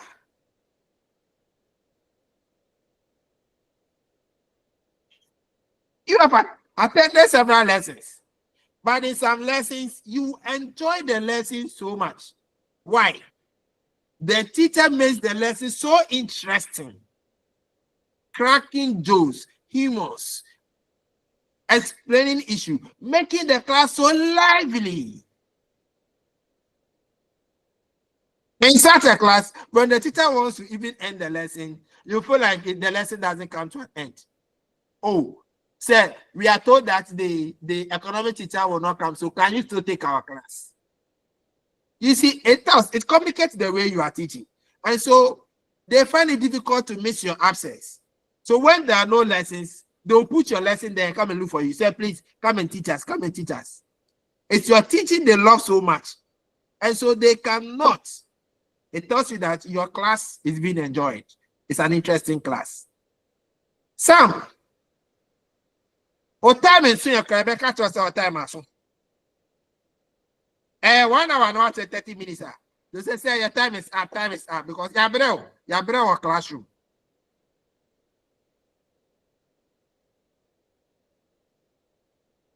Now say our time is super pepper there. Now say, give me extra time. Oh boy, nobody will give you even a second. Because we are here too much. So go and let us have our peace of mind. And can also control the class. Teacher number class said, he has given us assignment. He has given us work. We want to use that time. He said he will come. It will empower any matter. Because you are so boring. How do you teach? Do you make your class interesting? Do you even love teaching? Because if you don't love teaching, you don't have passion in teaching. In fact, you will teach under duress. You will teach under stress.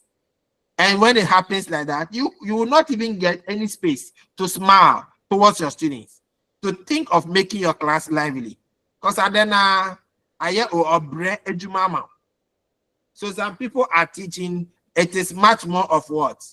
They are in labor. And some too, teaching is a fun to them.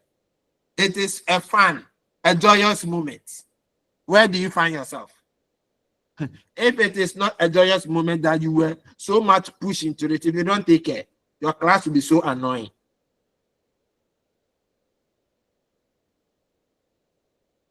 You don't need to invoke interest in the learners. And why would students even have interest in the lesson? Even your words alone are annoying. And teacher Juma there, your bread Jumo, yet you material there, government, something small, a peanut. My pay is a peanut. What now? I take contract, they all copy as a master students. It's a peanut. And then another employer. So they are employer monthly so not called salary if a student so. And you are complaining, making the job so much like a devil.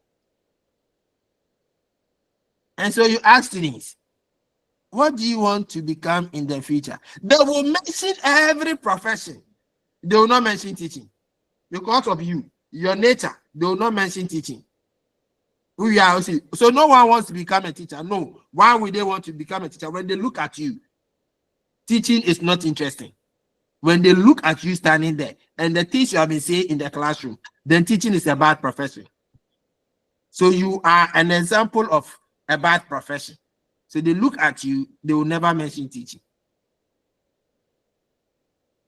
And you call yourself a professional. I mean, I don't see how your professionalism is at play. I don't see that. You are a professional by certificate, by book. But in fact, when it comes to the behaviors in the classroom, you lack what? Professionalism. When you have a problem with your spouse, let it remain with your spouse. When you have a problem with GES, Ministry of Education, you wait. Go and look for the minister where he stays, gather some stones and stone the minister. But don't bring your anger, your bitterness to the students, such that you teach in a way that it is so annoying. We don't want that in our classrooms. Teach and create passion. Students are laughing. They are happy. So that tomorrow, they say, I want to be like Madam Abigail. I want to be like Madam Anita. I want to be like Madam Elizabeth. The way she teaches, if she doesn't come to class and I come to school, I'm not happy at all. The moment she comes to class, she makes my day. Hey, then in fact, you are teaching power. You are doing something special in the classroom that someone loves so much. Madam Anita. Oh, forget. Oba kasasa, and then crying. Ya brother cry. Course rep, class captain. And then crying friend or no come here. Just say the real few crap or class and friend no crowbar or kasasa. Ama ya cry you with ya brother cry. Emotional engagement. What is happening? Do you emotionally annoy your students? Or you emotionally make them what? Happy? You think about that as a teacher. Think about that. High expectations. Next what? Sub-dimension under quality learning environment. High expectations. In fact, you need to tell your students that you expect more from them. Let them know you expect more. You want to challenge them to do more. They should do more. And so the example of my commerce teacher, he always wants me to do more, expects more from me. And so if I'm writing exams, my terminal exams and the rest, if you don't get one in mathematics, I have a problem with you because maybe who need to and so now one. I don't see why you cannot perform this task. It is below you. It is below you. Go higher. Go higher. Always giving me challenging tasks. High expectations. Let the students know that you expect more from them because they have the capacity to get to that level. Every student in the classroom has the capacity to get to a higher level. So they need challenging tasks. Don't give them tasks that are not challenging. Give them tasks that are challenging, that will push them, that will make them leave their comfort zones. Don't make them too comfortable. They should move from their comfort zones. But it should not be too difficult to demotivate. Because when it is too difficult, it will demotivate them. Just the last 2 weeks, in one of the courses I teach here, regular on campus, they wrote my quiz, and almost everyone failed the quiz. Almost everyone. Everyone. Over 20, the highest person had 2.5. Highest person. A boy Jumapa 2.5. They were all demotivated. So apparently, when we ended the quiz, I learned when they were going home, they were cursing their stars. And those who also didn't like me, they started cursing me. Cursing me, sir, and I didn't lecture Ben, the team here did, sir, and so definitely you have friends. So friends came to report to me, Doc, this is what they are saying about you. So when they told me, I laughed because I knew what happened. So I just laughed. I didn't take it in anger to say that somebody has insulted me and cursed me. So when I go to deal with the person. I only laughed. I say, hey, this is what they are saying about me. This is, hey. Then they are crucifying me. So I went to class. I said that I heard what they said about me. And I said it. And they were all laughing. And I don't question anybody. They said I'm doing too much. So I went there. I was like, okay, don't worry. Cancel, we will write another one.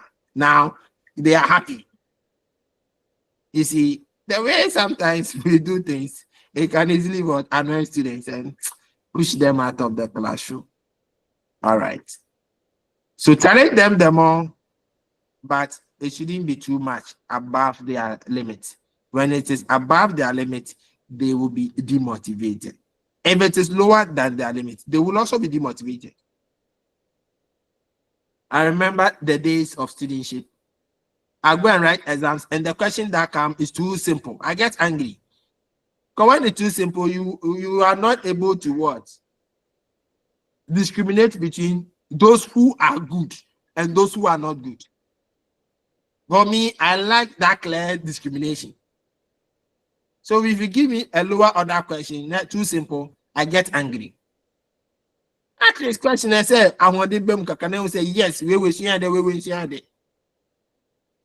You see, and so some learners will get demotivated when you give them tasks that are below their level. They will get demotivated because they feel like what they know is what they are doing. They are not being challenged. So you have to think of that under high expectations. Next sub-dimension, social support. Social support. Social support. Students need support in our classroom, in our lessons. They need support. Support from the teacher. Support from friends. In which forms do we see the support? In the form of encouragement.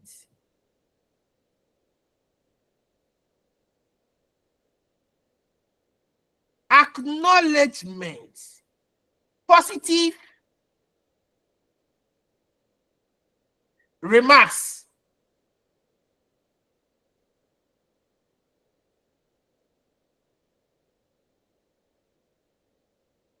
respect, value for efforts. This is the only way you are supporting your students. If these things are absent, you are not providing any support for them. Now answer better, Mano. What a stupid answer. Are you sure you are thinking? Are you sure you are thinking? You did think through the answer before giving me the answer. Hey, stupid. Did you think through? It was a class I had. I said, many. What is happening? So you ask one person, and this is the sort of what?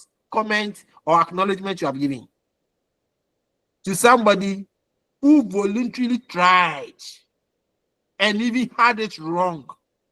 Does it call for all this sort of what? Comment. You turn to another person, offer another person, say, please, me, no, I beg. By the time you are looking at another face, I bet that in your baby.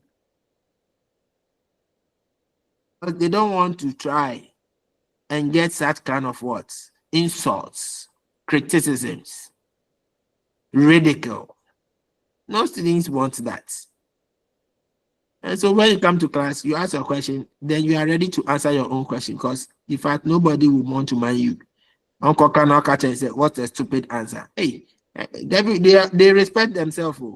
So on my own Becca say, what a stupid answer. Maybe the boyfriend cry to one, yeah, question and I nickname you, stupid boy.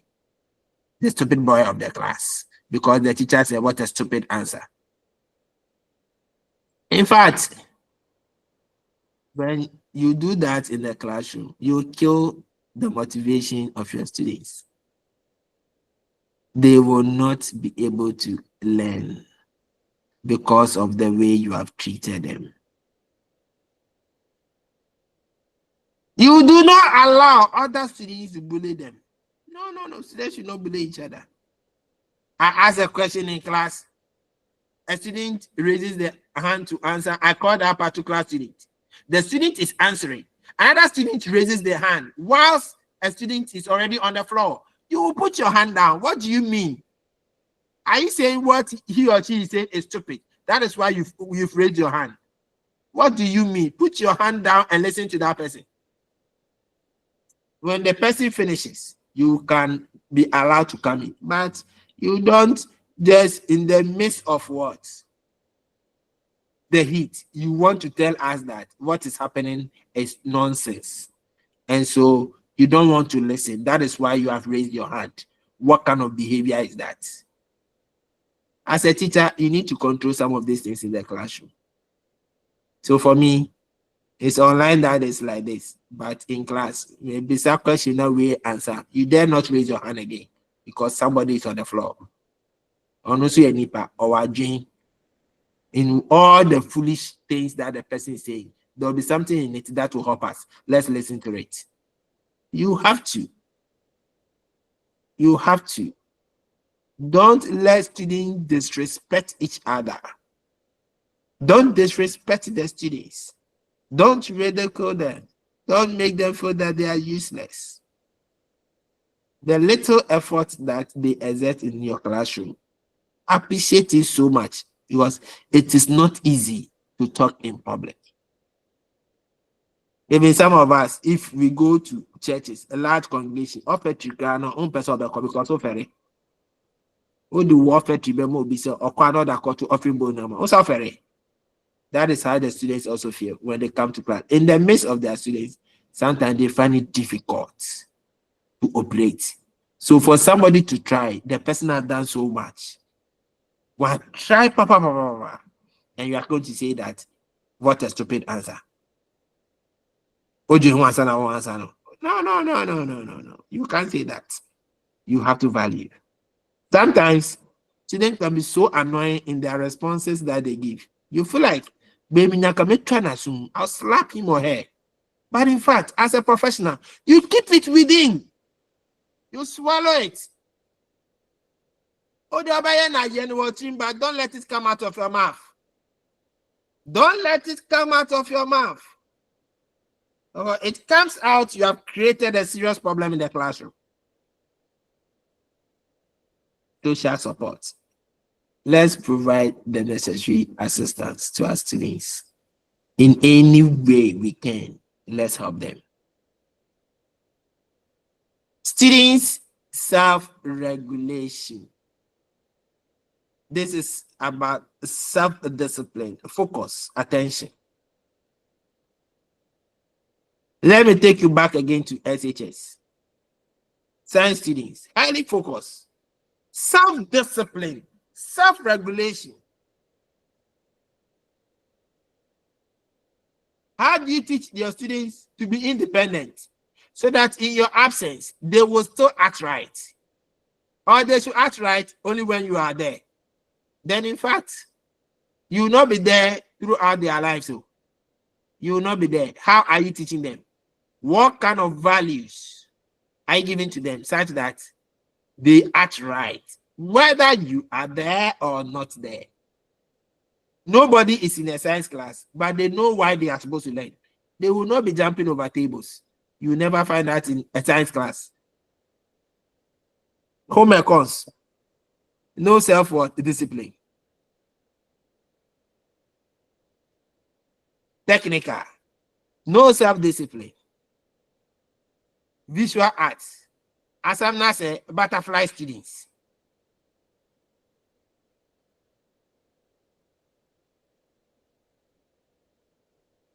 How do you ensure that students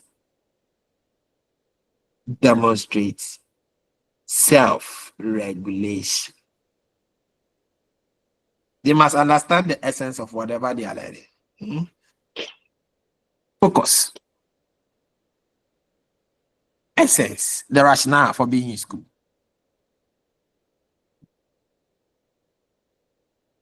Your personal life examples and all that can help to shape their self-worth direction.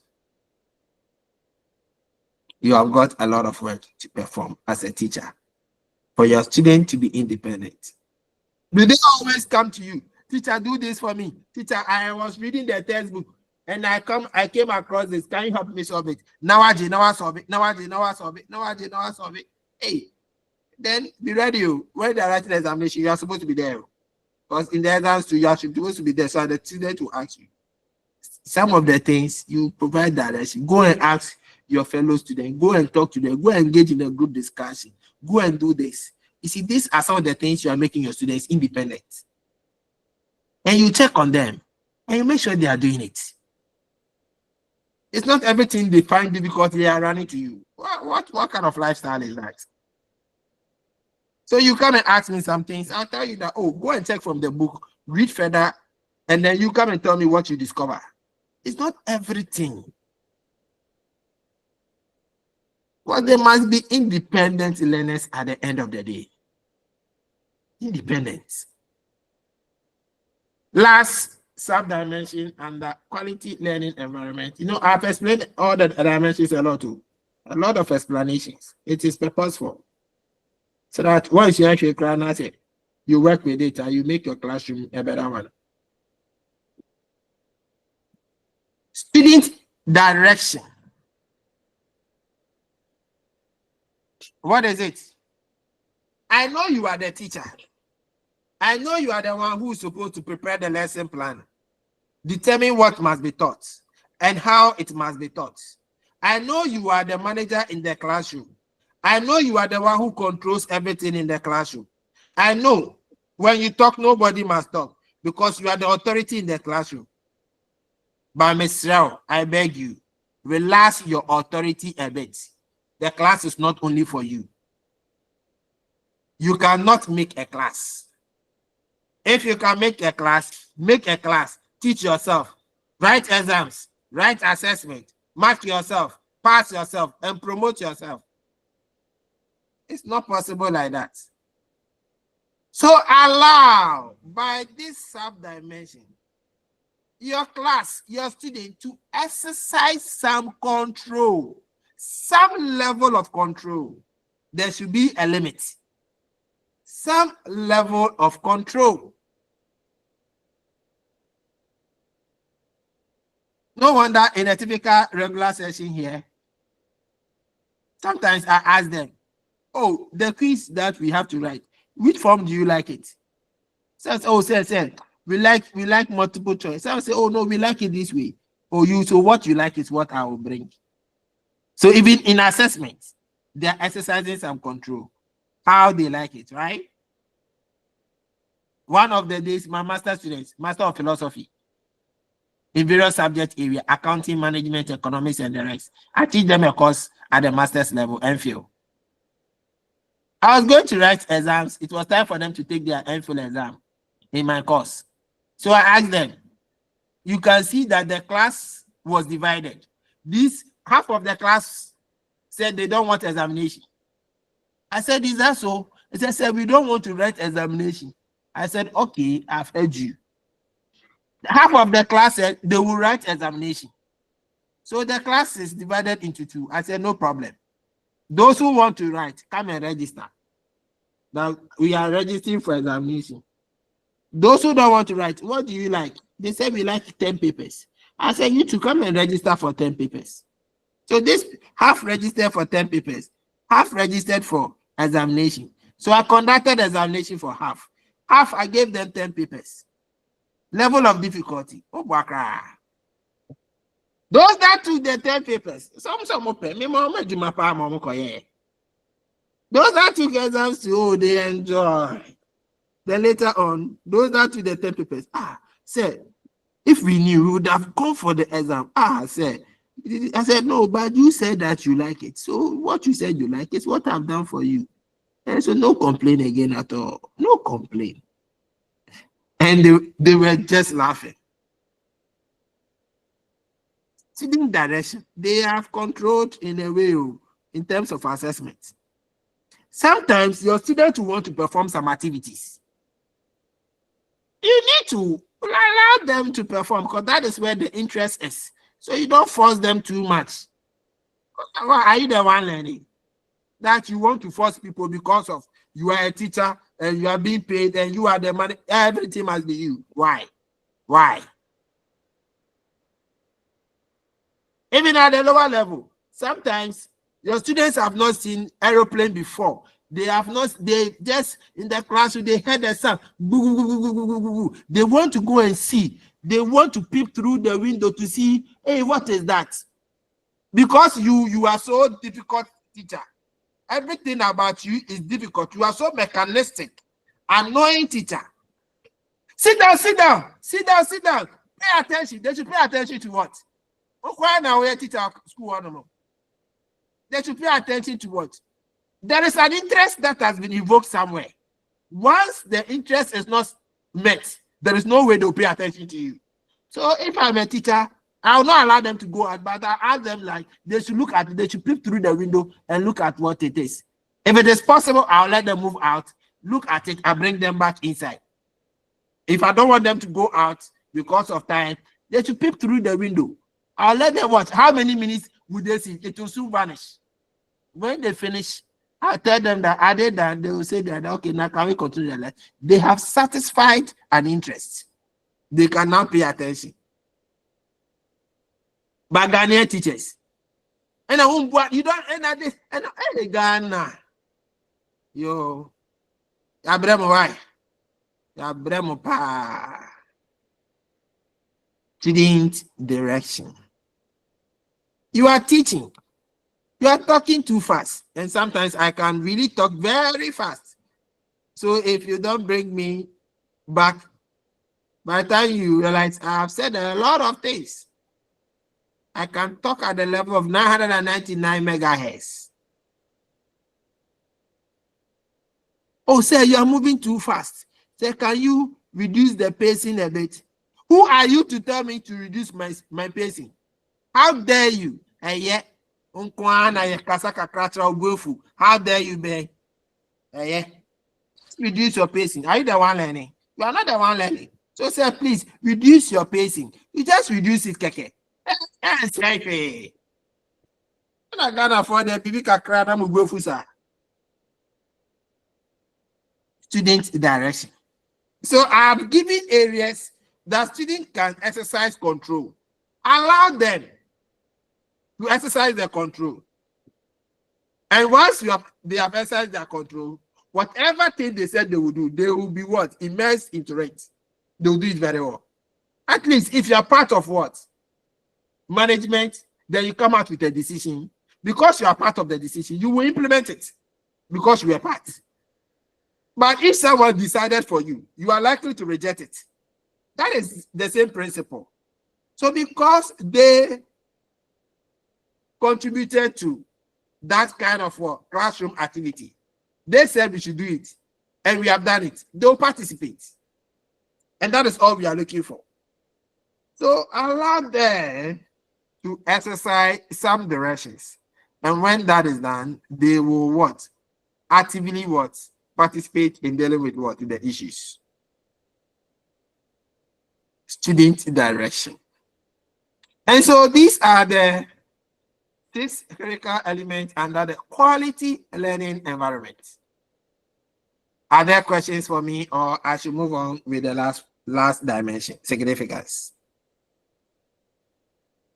Any question for me? Or any contribution, addition, subtraction, multiplication? Yes, Elizabeth. Dog, please, this one, I don't know whether it's a contribution or whatever, but I just wanted to say that sometimes what I am seeing now in our classrooms is that we are just venting, or some of us are just venting our anger on these innocent kids. Because already, answer your class, no, now boy for that. The job itself is frustrating you because of the working conditions and other things. And so the slightest thing that a child will do, no, now boy for. So, pardon us, yeah. Why no. A whole lot. Say I come to why for go for me so why pe we do any di na para betra de yes I come to why me you be ba classroom. So it is, as a professional, you should be able to separate your personal issues from your professional issues. You should be able to separate it. Do you know that I taught my wife? I'm telling you. Telling me, yeah. I'm telling you. Do you know she went to report me? She went to report me. She went to report me to the father that anything she brings, I cancel. I asked her to go and do it again and the rest. And then they came to ask you, I said, no, in the classroom, she's not my wife, she's my student. So she must do exactly what I'm telling her. If she misbehaves, I'll fail her. She must do what she's supposed to do. So professionally, it should be detached from personal stuffs. And so don't let your wife. It's not intentionally. You sometimes you do it at the right side though. It is intentional because it is our nature. So before we can not that could descend will be so. It is you are not able to manage. You are doing this. It is a mere lack of emotional intelligence. It's a lack of emotional intelligence. Do you think we all don't have problems in life? We all have problems in life, but it is how you manage it. I don't see why I'll get angry and I'll go to class and I'll descend on students. No. It is nipa na oshe me before no mami pon school na me ko shia no pepepe. Fine, but not to transfer anger from one point to another. That one is lack of emotional intelligence. You don't do that. As a professional, you should be able to engage in professional activities, exhibit professional behaviors. Don't transfer personal issues. That is why I said it when I was explaining some of the elements that say GS no show before o de tobo na call director general baby oti gather some 5 stones or 6 stones. At least number or the born na obobeto yim ko dina ni fie hokona o paper born is number no na oboato yim. Don't gather the stones onto the students. Don't. Students no here. So manage your emotions. Manage your emotions and treat people very well. Those who anger you, send your anger to them. Don't send your anger to another person. If you can do this, you are exhibiting professionalism. If you cannot do this, then in fact, you are still under development. Seriously. Obufu now do school and immediately know that you are in a different environment. Change, forget about your past, forget about what happened at home, and then focus. Yeah, do you know the things that some of us will go through? But in fact, you get another point. You have to put your professional behavior and exhibit that professional behavior. Then when you leave the profession, then now you go and pick back and go and fight. But don't miss the issues. Don't miss the staffs. I don't like that. You can ask people about me. They will tell you very well. That's for Dr. Sari. He knows how to separate things. Me, I can separate things very well.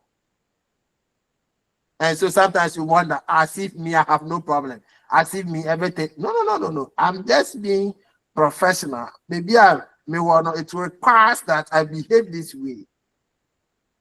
And so I will behave exactly that way. And I don't let personal issues affect. Oh, no. If you are my student, if you like, insult me. When you go and write your exams, if you pass, I pass you. If you fail, I fail you. That is what that is right behavior, ethical behavior. You don't insult me. You write exams because you insulted me that day. So your exams, even if you are passed, I'll fail you. That is unprofessional. It is unprofessional. Insult me, you write exams, you are passed, I pass you. I'll pass you, then I'll catch you somewhere. That one will be better. But I'll not transfer personal stuff to. No. That is unprofessional. Don't let us do that. We need to be able to let people see us very well, who we are, what we stand for, and what defines us. People must see that. So, Elizabeth, I want you to try hard. Don't let any anger of yours from the house or from DES or from the working conditions affect students. Don't let it affect students. Yeah, Doc, me, I don't do that anyway. But a colleague did something just Thursday. That's why I'm assessing it that way. That Yes, sometimes we I are just understand you. I understand yeah. where you go, baptize that colleague. Okay, baptize the colleague, right? Bring the colleague to Christ. All right. Bring him into Christ. Yeah. All right, Doc. It to help others to also grow. Yes, sometimes we have our school should not be just here in the classroom, but when we go towards our practice areas, let people know that we have school, we are educated. They must learn from us. We must affect them positively. All right. Significance.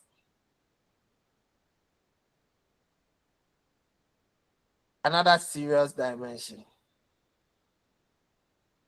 Back then in the university, people start questioning a lot of things. I remember this, I don't know whether there is a course or program like that. They say dondology. So whether that program they play drums or they I don't know. So I remember when I was applying for university education, they said, hey, don't go and read any program. Oh, don't because we all hire friend program dondology. We see the say, oh, but drums is if you say almost Swahili, and then with a whole lot of stuffs. Let your daughter or your son tells you that, Mom, I want to read visual arts. Some of you, if you don't take care, you kill that your daughter or your son. You will kill your daughter or son. So I remember my father said he will not pay the fees of my sister, the school fees, all because she said she loves visual arts. And my father too wants you to read science, business, and the rest. How dare you say you are reading visual arts? Visual art, you amount to nothing. You amount to nothing. And so I'll not waste my money on nothing. Why is this so? Let's look at the issue of significance. In fact, people do not see the relevance in what we teach in the classroom. They do not see the relevance. And that is why they can open their mouth and say anything. Now, pi r squared and so yadiko yeden. Yadiko soja. It's because we teach in such a way that it is not related to anything in life. It has not got practical relevance, practical significance. And so people see that it is some bookish type of knowledge that they are having or they are acquiring. They see no connection to the word of work. And so they see it to be what? Useless, irrelevance. Yeah, they begin to ask that questions. And so once your students are asking you such questions, note that the way you are teaching, they are not seeing any good thing in it. That is why they are asking such silly questions. If you are teaching very well, they will not ask such questions. But because what you are teaching, it has no bearing in life. It has no bearing in their professional practice. It has no bearing on anything. So it's like, no, your teaching lacks significance. So by significance, you show the relevance of the subject and topical issues that you teach in the classroom to the practical environment, the practical world. The real life issues are manifested out of what you are teaching. That is when you can talk of what? Significance. In which dimensions, sub-dimensions can you demonstrate them? One, background knowledge. Background knowledge. In teaching, what do we do? When we are teaching, we connect whatever we are teaching to the entry behavior of the learners. If it is not connected to their entry behavior, forget it. They will not see the relevance. You are teaching planning. Who told you that they don't plan in the house? Who told you they don't plan? They plan in the house. Don't come and teach planning as if planning only is what? In the books. They plan. Just that they don't know how they are doing it. They are not doing it purposefully. It is much more of a trial and error. But your teaching will make it purposeful, technical, well understood, devoid of trial and error. So when you connect it very well to what they do, to what they know, they see, oh, okay, it's so I didn't know to say. Like I say, oh, if I saw also say, I can even use it in the church. In fact, my daily life, I can do that. It will help me. Then they will see the relevance in what you are teaching. No wonder we go by the Mazin, teach from the known to unknown. It is not for any what, or it's not for joke, or for mere saying, but it is for the students to get connected to their background experiences. They are coming with rich experiences. Don't underestimate the experiences of your students. Don't underestimate. No wonder Smith defines teaching as what? The management of learners' what? Experiences. The management of learners' what? Experiences. So they are bringing some experiences from the home, from the society, from the church, wherever they go to. They have gathered some experiences relevant to your lesson. It is up to you to connect your lesson to such experiences. Then they will see that what they are learning has got value. It is functional. And this is what I see education to be what? A functional education. Education that is connected to life. If it is not, then it is a sterile education. Background knowledge. So the background knowledge can be some experiences. It can also be knowledge obtained from previous lessons. Knowledge obtained from previous lessons. And so the current lesson must also be connected to the previous one lesson. For you to say that you are demonstrating significance of the lesson.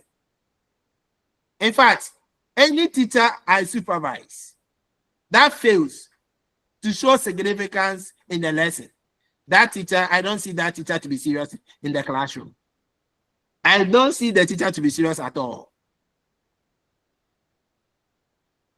You must show significance. Cultural knowledge, cultural. If you like, you can call it cultural. It depends on the school you attended, whether it is LA primary or King's College or Queen's College. But it is cultural knowledge. What is it? Let me say it simply. At least once I give simple explanation, I like it so that you understand. This one, they are asking a direct question. I learned there is a particular tribe, when you joke, they will kill you. What tribe is that? For my, if you know, you tell me. A tribe, and yes, a tribe. Dog. Always, right? Don't ask me, you tell me. I was an SMS. So, basing my teaching on what Poma just said, me pay me once crown. So, Poma say Evers or Evers. That is the notion that people have. So, for Evers and Evers, if you joke, they will kill you. Right? And so you have come to the classroom and you are teaching, and you have descended on Evers, right? That if you misbehave, they will kill you. But you have forgotten that you have other tribes in the classroom, but you have descended on one particular tribe. Don't you think you are creating conflict in the classroom? You are creating a serious conflict in the classroom. If you don't take care, they will fight you. They will fight you before they will kill you before they will kill their colleagues.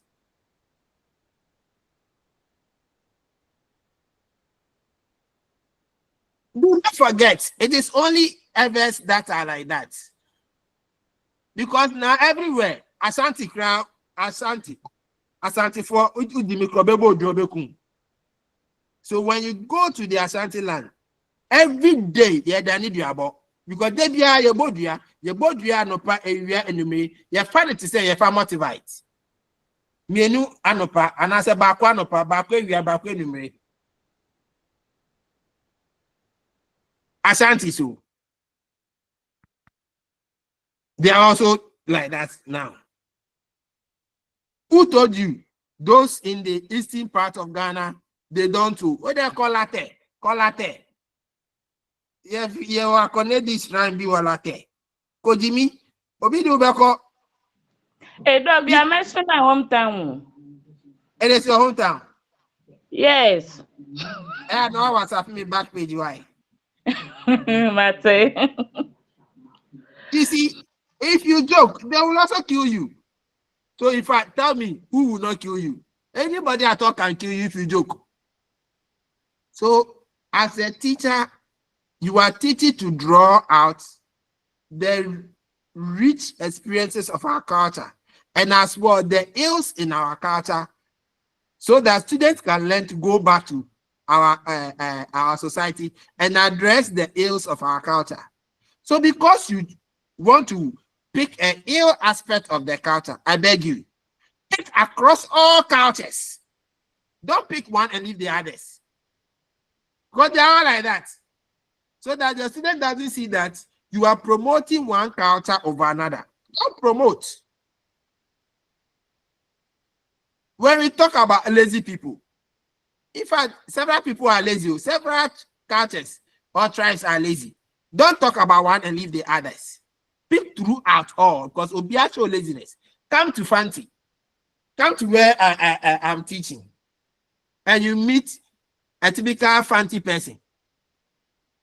Mani ye juma Monday. Na nyame ye na dom no nye sika Monday. Tuesday onye juma, Wednesday onye juma, Thursday onye juma. The sika ne sa by Thursday, Friday obeye juma. Lazy behavior. Lazy behavior. Ono kwa na oti meeting kosua 4, 6 at what breakfast. Enum de. Chumenum sa. That is a fancy person for you. But who told you it is only fancies who are like that? Go to Accra, the guns. Lazy group again. They have sold all their lands. Every property, they have sold it. But there's something interesting I still find about that behavior. Do you know the interesting part? I'm telling only you. The rest you not listen. Dog, I'm listening. This is the interesting aspect of them. Because they've sold every property, they have one room, only one room. That room, great-grandfather is in it. Grandfather is in it. Grandmother, children, great-grandchildren, they all stay in one room. When you wake up in the morning, you say good morning, and you have greeted every family member at what? At a go. No stress. To go and meet another family member again to greet. No stress at all.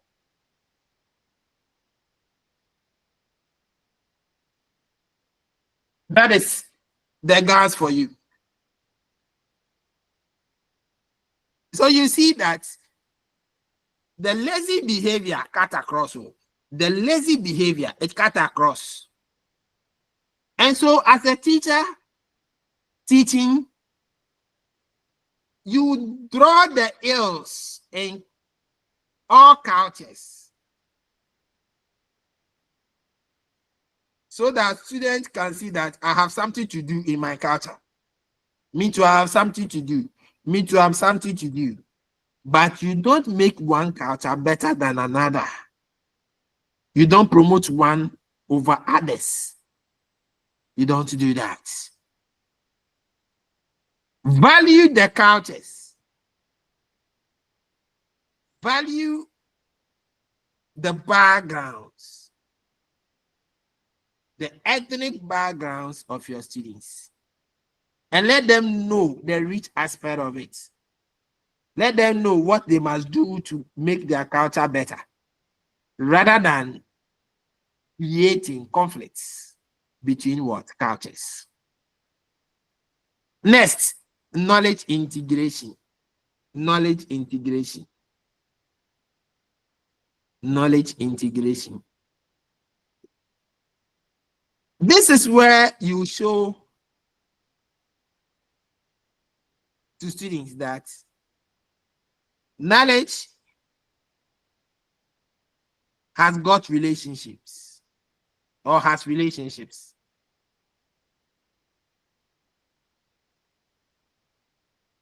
When you are teaching, we expect that you connect knowledge. You connect knowledge in the subject area. This is referred to as vertical knowledge integration.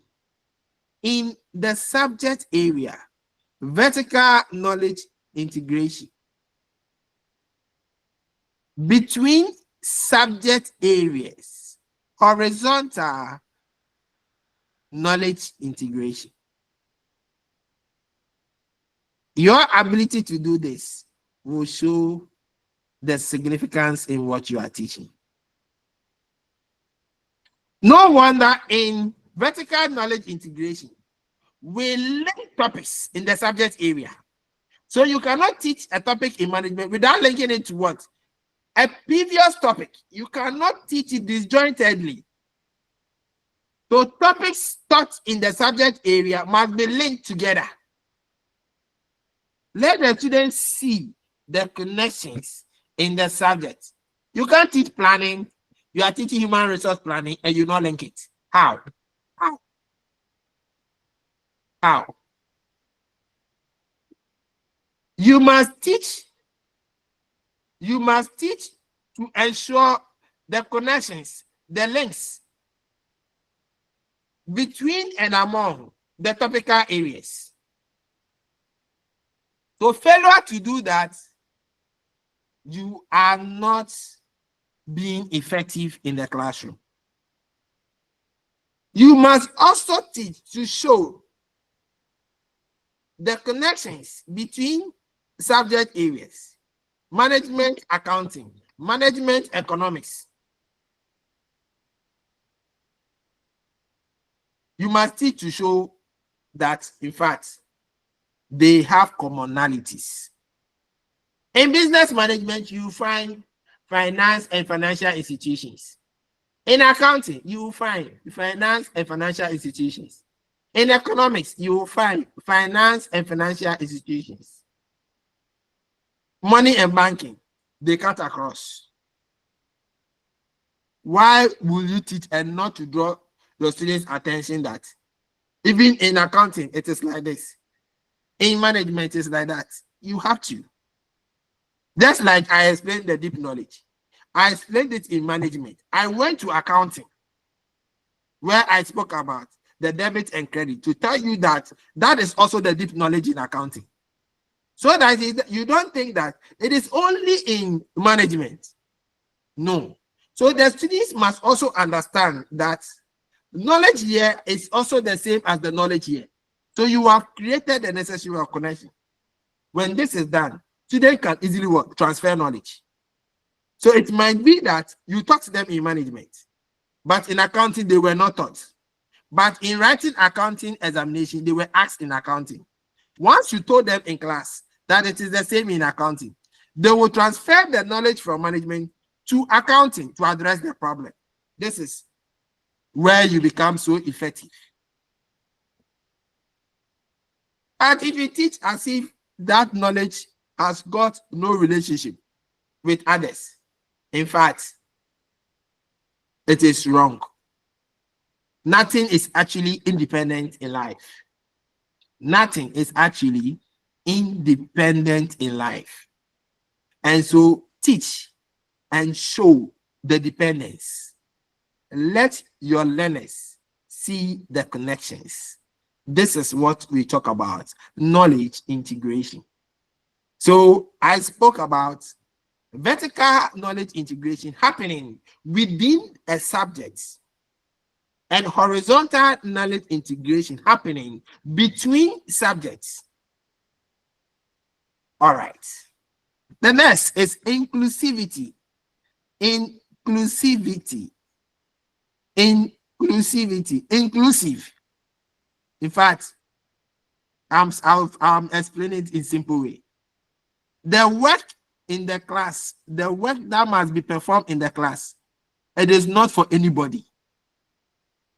It is not owned by anyone's father or mother or son. It is for everyone. And so by inclusivity, everyone must be part of the classroom work. It is a public work. It is a public work. Everyone is part, irrespective of the person's ethnic background, social connections, political connections, or whatsoever. Everybody is part of the class. Don't teach and let me see that maybe it's a few students that you are paying attention to. No, inclusivity is suffering. They are not special. So you don't create speciality in the classroom as if some people are highly favored than others. They are highly favored. So those of us, we are cursed or what? Then if they are highly favored, move them to another class and teach them in a special class. Because the high and mighty do not actually mingle with the paupers. And so if somebody is high and mighty, move the person and get a mighty classroom for the person. Inclusivity, treat everybody equally. Everyone has got access to you, the teacher.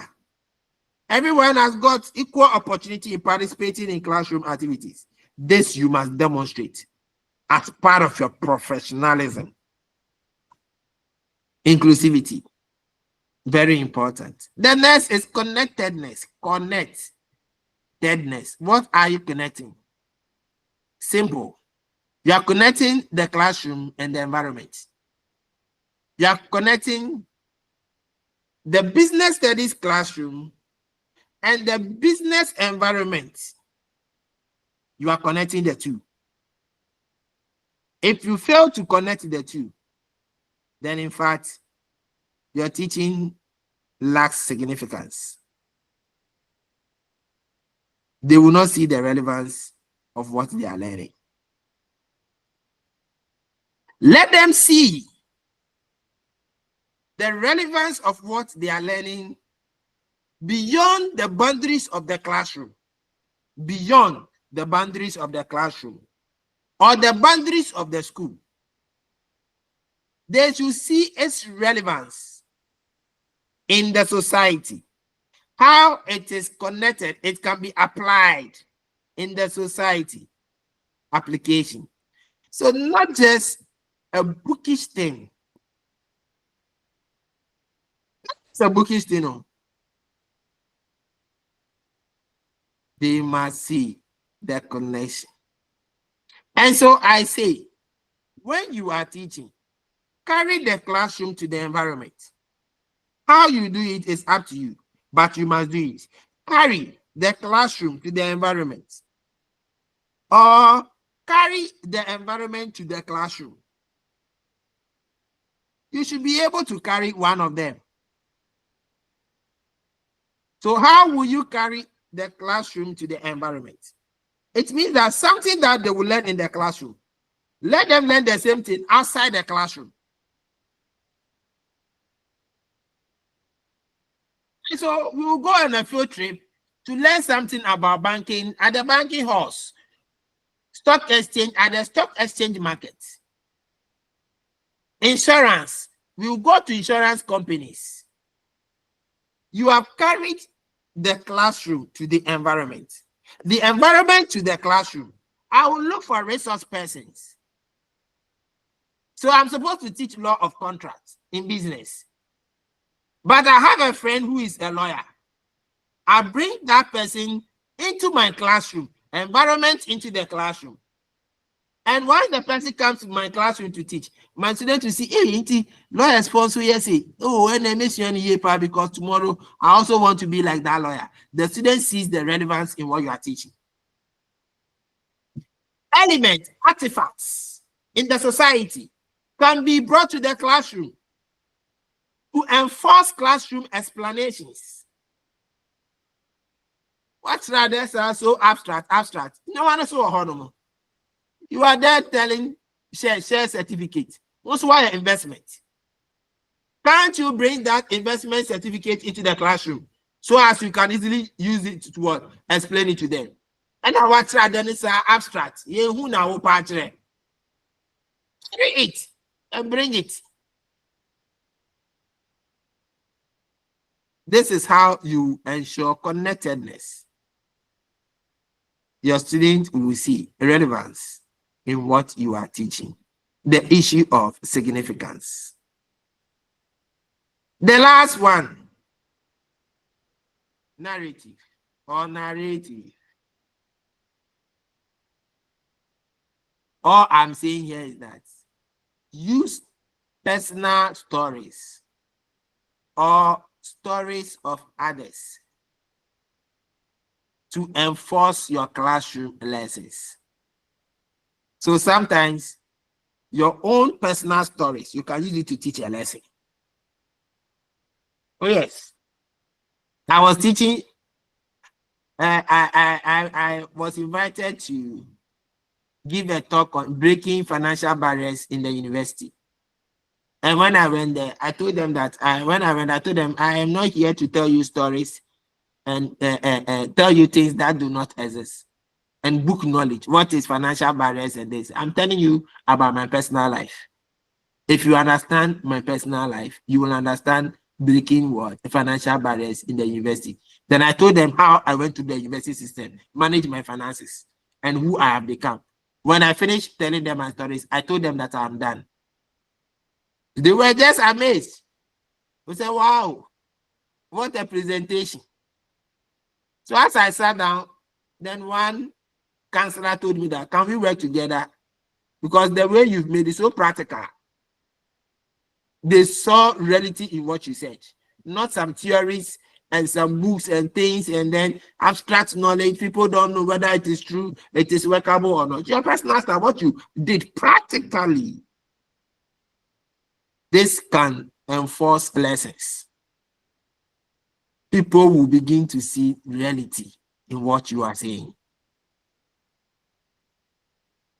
Class, questions.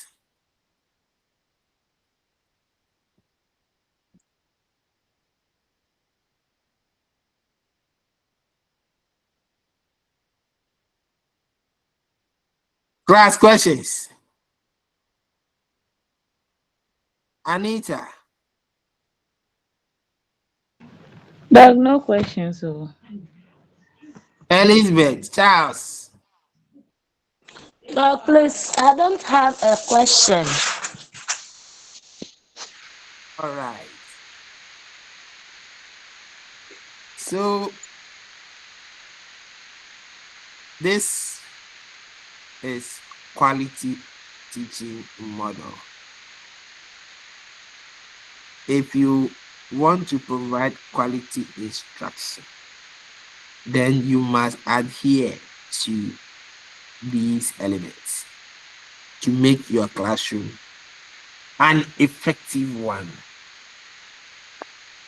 We want to move on to the next model, and the next model is the pedagogical content knowledge theory. So that one is much of a theory. I'm not bringing any slide. I want us to interact. I don't even have any slide. So you interact with me and then we build the knowledge, right? Pedagogical content knowledge theory. That also guides teaching in schools. Also ensuring teacher professionalism. Pedagogical content knowledge theory.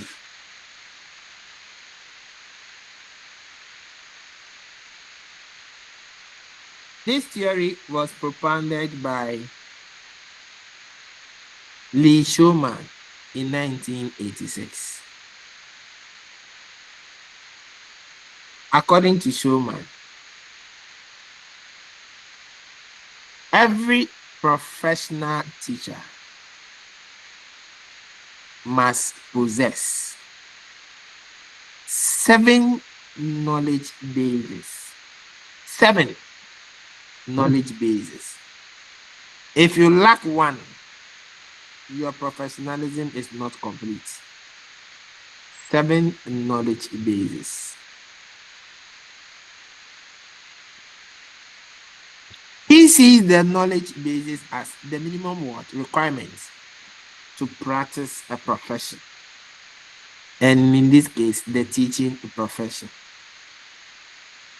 Others see it as the minimum competencies that must be displayed by teachers.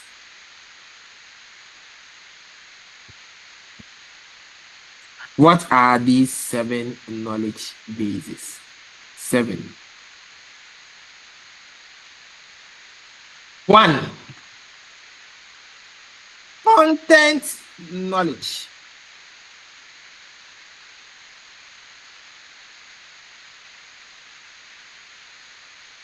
2. Pedagogical knowledge or pedagogical knowledge.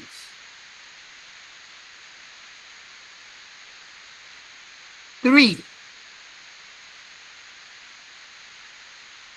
Knowledge of educational goals and their philosophical basis. knowledge of educational goals and their philosophical basis. 4. Knowledge of learner characteristics. Knowledge of learner characteristics. 5. Curricular knowledge. Curricular knowledge. Curricular knowledge. 6. Knowledge of educational context.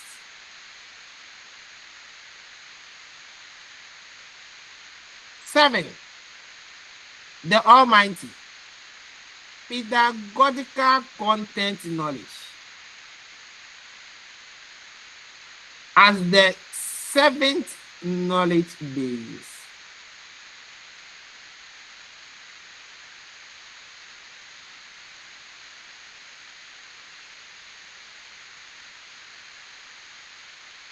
These are the 7 knowledge bases. If you are a teacher, you must possess these 7 knowledge bases. And you must operate seriously in them. So we know that you know exactly what you are doing in the classroom. Just as we pick the element of the quality teaching model, we are going to pick them one after the other.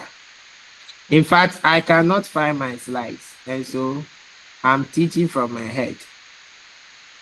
If I find this, I know I have slides on it. If I find it, I'll definitely let you have it. I'll push them to you. But for now, I had a challenge with my machine that contains my lecture notes. So for now, I don't have them, but that doesn't stop me from teaching. And so I'll definitely search for it. I'll give it to you as part of what the slides for the day. I hope everything is fine. I can go ahead.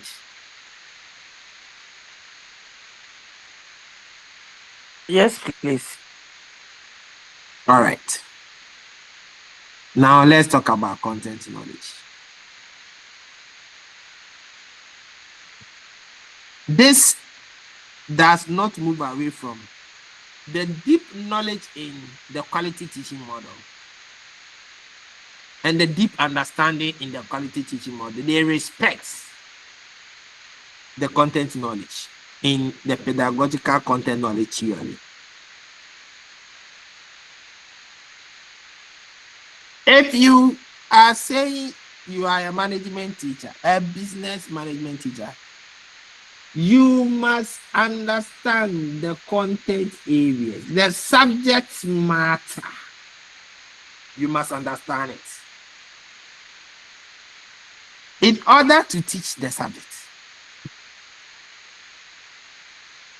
You must understand the structures of the subject area, the learning areas, the major learning areas. So management has got major learning areas. Human resource management is a major learning area. Marketing is a major learning area. And others. You must understand all the major learning areas. If you like, call it the strands. So when we come to the standard-based curriculum, we will come and talk about the issues of the strands, the sub-strands, and the rest. You cannot say that you're a management teacher. You don't know how your content has been organized. And the nitty-gritties of the content. If you say you don't know, then how are you going to teach? How? How are you going to teach? You don't know how the content is moving. How will you be able to teach the content? So under deep knowledge, I spoke about the intrinsic logic of the subject. You don't know. How are you going to teach it?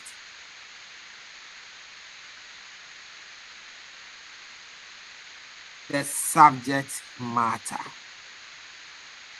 Every subject area has got its own language, the lingo in the subject area. If you teach management, the sort of words you will use, we will know that you don't understand the terminologies in management.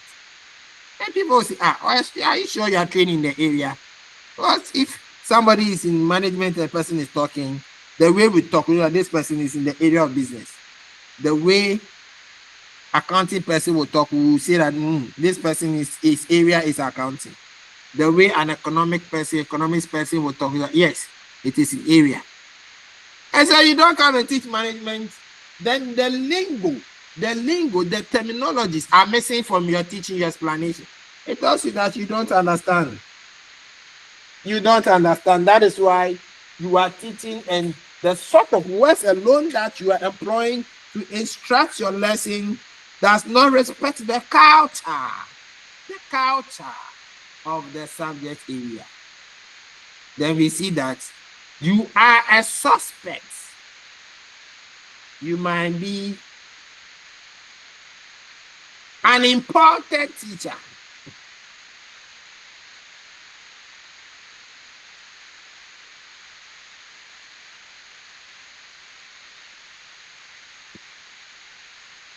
Content knowledge. You must understand all the principles in the subject area, the substantive issues in the subject area. You must understand all of them for you to say that indeed I'm an expert in the subject area. Some people call them experts, mommy expert, but you ask them basic things in the subject area, they cannot answer, and I wonder how you became an expert in that area. You are not an expert in it. You don't understand it. You just went to borrow the subject and you are saying you are an expert. How did you become one? So as an expert, you should know the subject area very well. You should know the major authorities in the subject area. You should know the major authorities. And teaching management on all the major authorities, those who command the knowledge in the area, you don't know them. You don't know them. How can you talk about management? You are not talking about Taylor. You are not talking about Frederick Taylor. You are not talking about it. You are not talking about Drake. You are not talking about it. So which people actually wrote management? Which people are they? You don't know. And yet you say you know management. No. Talking about the Max Webers, the McGregors. You are not. And yet you say you know management. No. You must understand them very well. Strong subject matter knowledge is needed to ensure that students develop critical understanding of the subjects of discipline. Content knowledge. Next, pedagogical knowledge. Pedagogy, right? Pedagogy. So pedagogy. So we are looking at the principles, the strategies for teaching, classroom management, and organization. General methodologies or methods employed in instructing a lesson. These are all the issues that come together to form pedagogy. So pedagogy is a philosophy, right? It can be seen as a philosophy. Pedagogy is a broader knowledge area that deals with specific issues, principles of learning, principles of teaching, classroom management, and organization, use of methods, classroom assessments.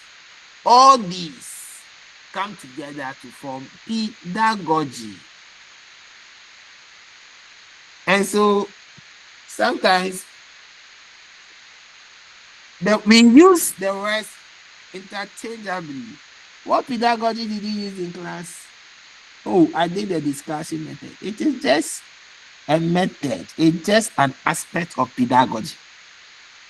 Classroom activities, learning that they all come under pedagogy.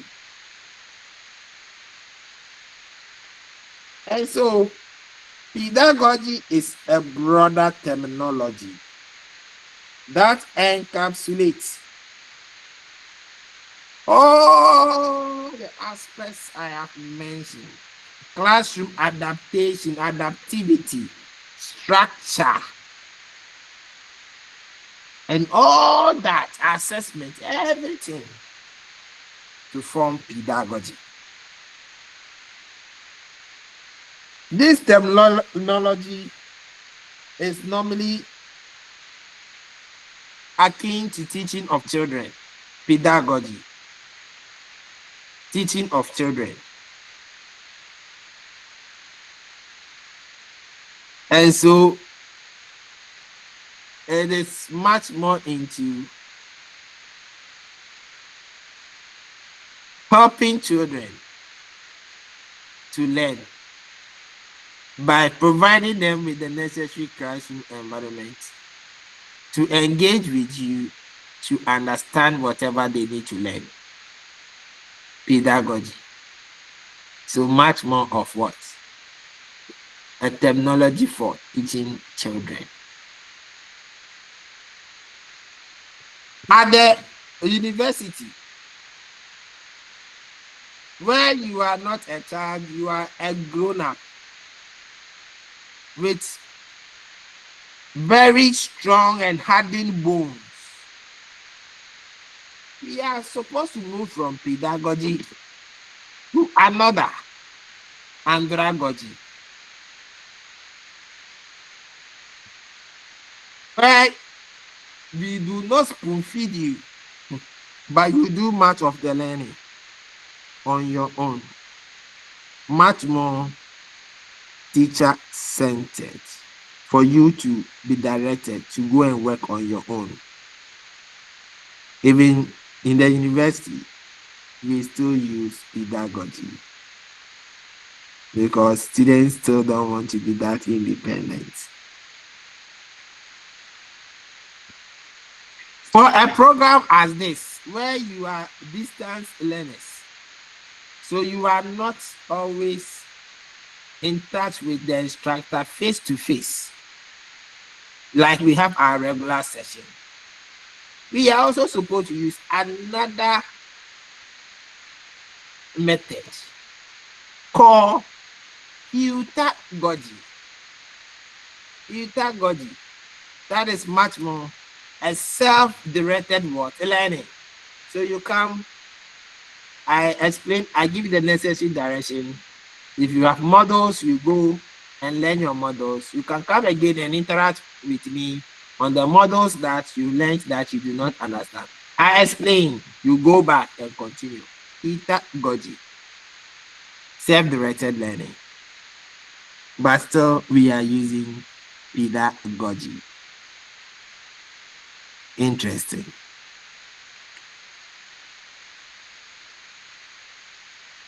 All that showman is saying that you need to understand the pedagogies. You need to have a general understanding of the pedagogy and a specific understanding of the pedagogy into your subject area. So we have general pedagogies and we have specific pedagogies. And the specific pedagogies respect subject disciplines. And so in due course, we will look at the various methods, assessment issues in the course. And I know you have a course as assessment in education. And so if I'm not even able to address it in this particular course, you have a course called assessment in education. It will do that job for me. But for the methods of teaching, I cannot let it escape us. So we will look at the methods of teaching. Part of pedagogy How do we manage a class? How do we control a class? How do we write on the board? Lesson plan preparation and all that. They are all pedagogical issues. They are all pedagogical issues. How do we teach? Ask questions. Take responses from students. How do we manage students' behaviors in the classroom? They are all pedagogical issues. The teacher must understand that,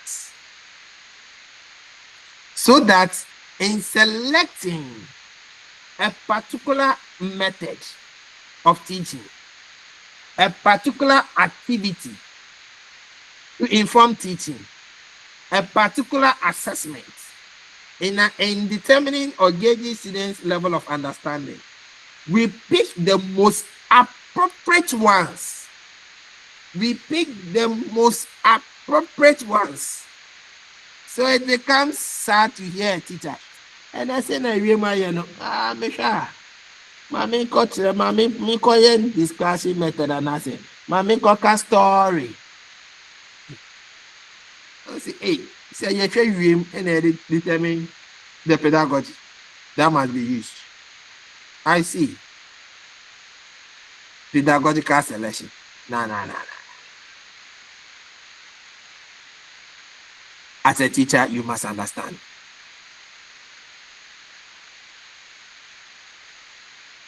A genuine understanding of the pedagogies. The strategies of teaching. Last week, I gave a strategy of always asking a question, and you, the teacher, always answering the question. How do we act in such a situation? It is a pedagogical issue. As a teacher, you must understand it. Next, we can talk about curricular knowledge. Curricular knowledge. So you are a management teacher. Do you understand the curriculum in the subject area? You must understand the curriculum. A curriculum here is very broad. We have all done curriculum studies in management. So we know curriculum is broad, is broader than a syllabus.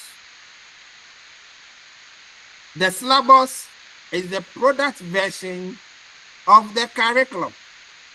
But what about the process version? What happens within the school setting? The process version. So curriculum is not just the syllabus. The syllabus is a product of the curriculum. The lesson plan is another. The scheme of work is another. The other aspects, they are all there.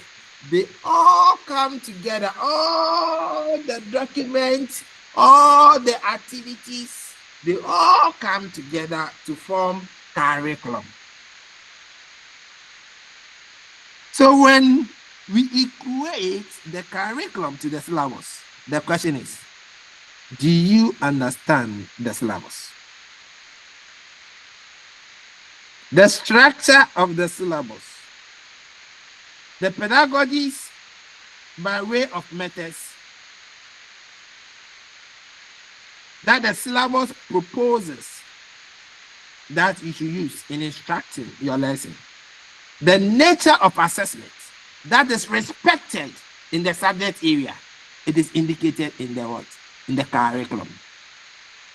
Do you understand the materials, the resources in the subject area that can support the teaching of the subject?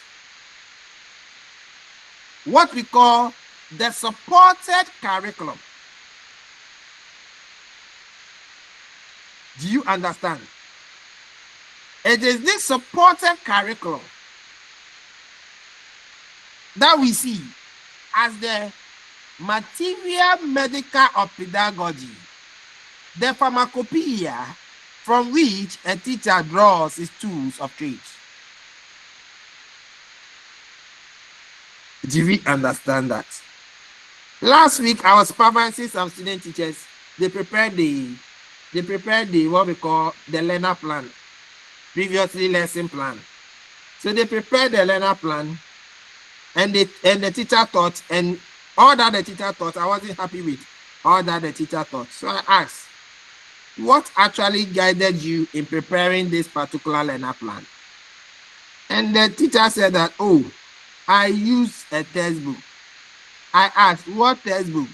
Then the student said, Terror series. I said, no wonder you give a thorough teaching. The program documents or the instructional program that supports the teaching of the subject, you did not consult it. And you have consulted some pamphlets, some unrecommended materials in teaching the subject.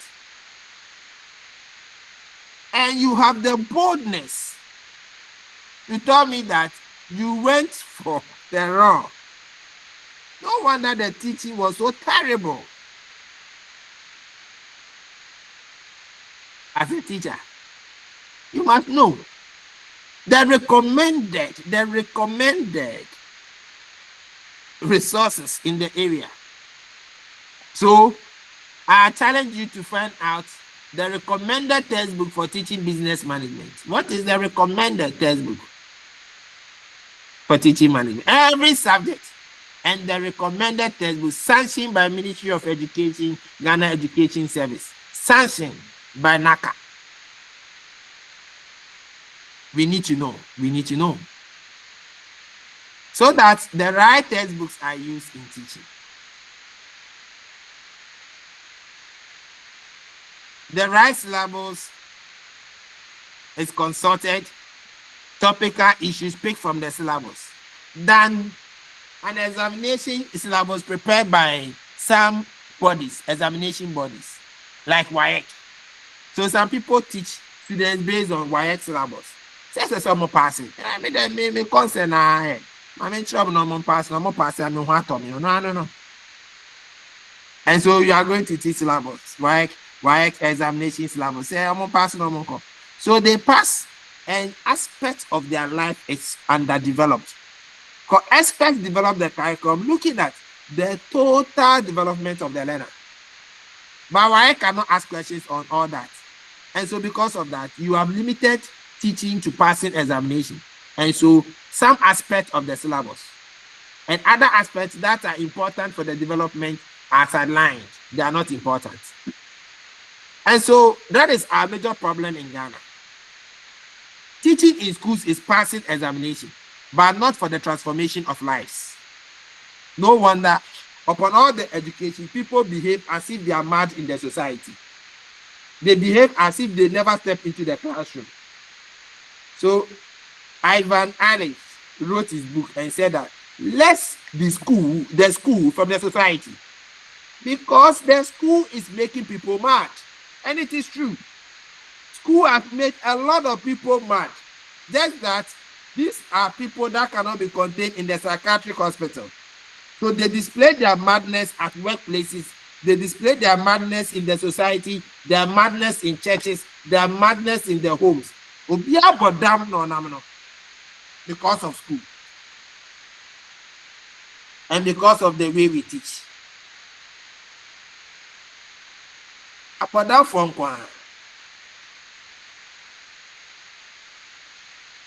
Curriculum knowledge. So we must understand the curriculum very well. The curriculum materials, we must understand all of them and appreciate all of them.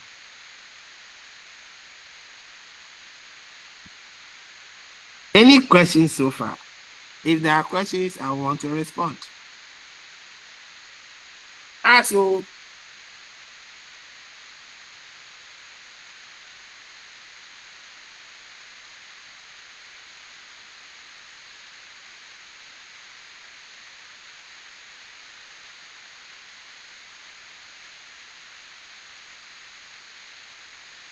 All right. The next is knowledge of learner characteristics. Knowledge of learner characteristics. In fact, we need to know who our learners are, not just by their names, but know their psychological makeup by way of their level of what? Maturity, readiness, their motivation, their difficulties. If we don't know these things, we cannot teach them to appreciate it. Because sometimes we teach about the difficulty of the learner. We teach them not respecting their intellectual integrity. We teach them by not respecting their emotions, motivations, interests, passion.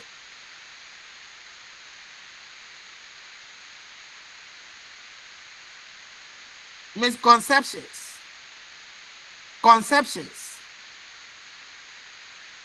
So, teacher member class, the teacher is on top of the class. When you finish, what's that there? When you ask them, we do not understand the whole show. Perfect teacher, perfect lesson, nice lesson. Students learning 0.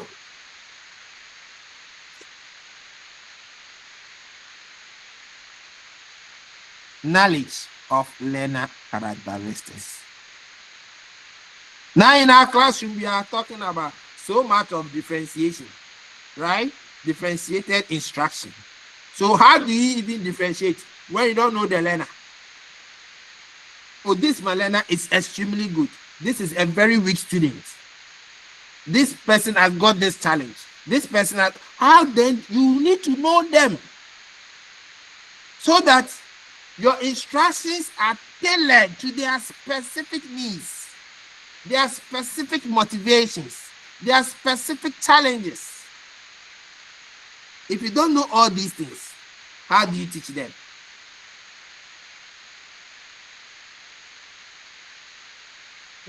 What of experiences are they bringing to the classroom? Because some of the experiences they are bringing to the classroom are dysfunctional experiences. And such dysfunctional experiences can cloud their understanding of your lesson. If you do not deal with those dysfunctional experiences, they will serve as a blockage in assimilation of new content. They cannot. So some students, when you are teaching them, oh, it is not like that. My teacher told me this. Oh, I know it's supposed to be like this. And so what I'm being told, in fact, it is not true. It is not what I know. What is happening? There is something that the child knows already, background knowledge. This knowledge is a dysfunctional one. It is a misconception. If the teacher fails to teach from that level, the students will never accept what the teacher is saying. And so, if the teacher doesn't deal with that, learning does not occur. It means that if learning is not occurring, a lot of things are impeding the lesson. What are some of the things? The characteristics of the learner. And so, it means let me know the characteristics of the learners. Those that can serve as impediments, let me deal with them before I bring them to a platform of commonality. Commonality between the teacher and the students. For the students to accept the knowledge of the teacher. And don't go and force students. Teaching is not indoctrination, brainwashing. It is not teaching. In teaching, the learners must come to understand what you are saying and accept them. So when you force people to understand things, to take things from you, in fact, it does not really stay with them. But they see the essence, the value, the meaning in what you are giving to them. They automatically accept it. It becomes part of them. It becomes part of them. And so the question is, do you understand your learners?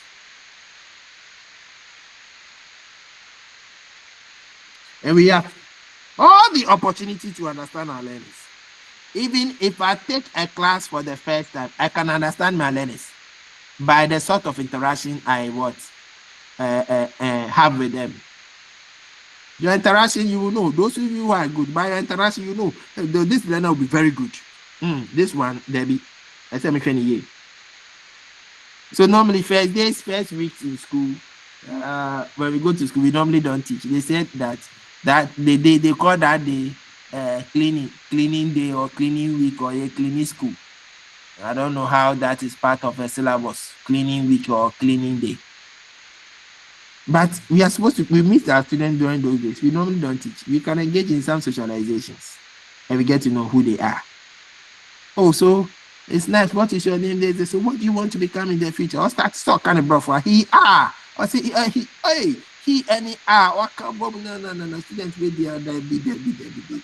They brought for the class with a mention and then I may do super frank and say, I can measure on a cry. You will see that.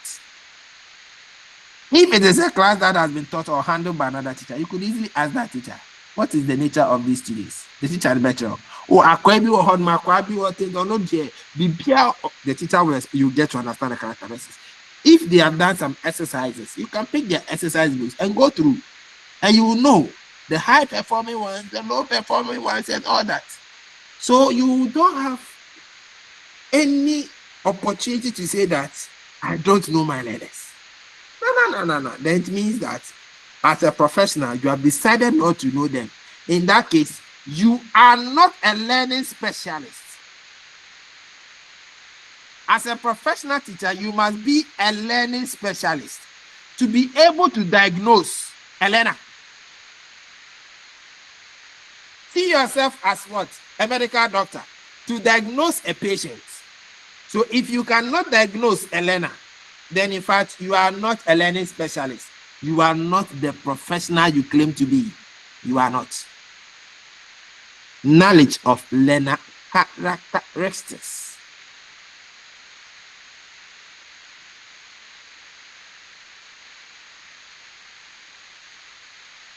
All right. Let me go to knowledge of educational goals and their philosophical basis. What are the goals? Okay, Pama, ask your question. Don't, please, it's not a question. It seems my line keeps on breaking. So the fourth one, I didn't hear. The fourth element, the fourth and fifth. So which ones do you have? I have content knowledge, pedagogical knowledge, curriculum knowledge. Then the next two, I didn't hear anything. So you can write knowledge of educational goals and their philosophical basis.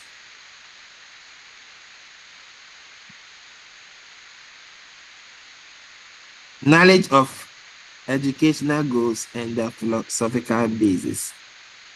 Knowledge of educational context. Educational context. Educational context.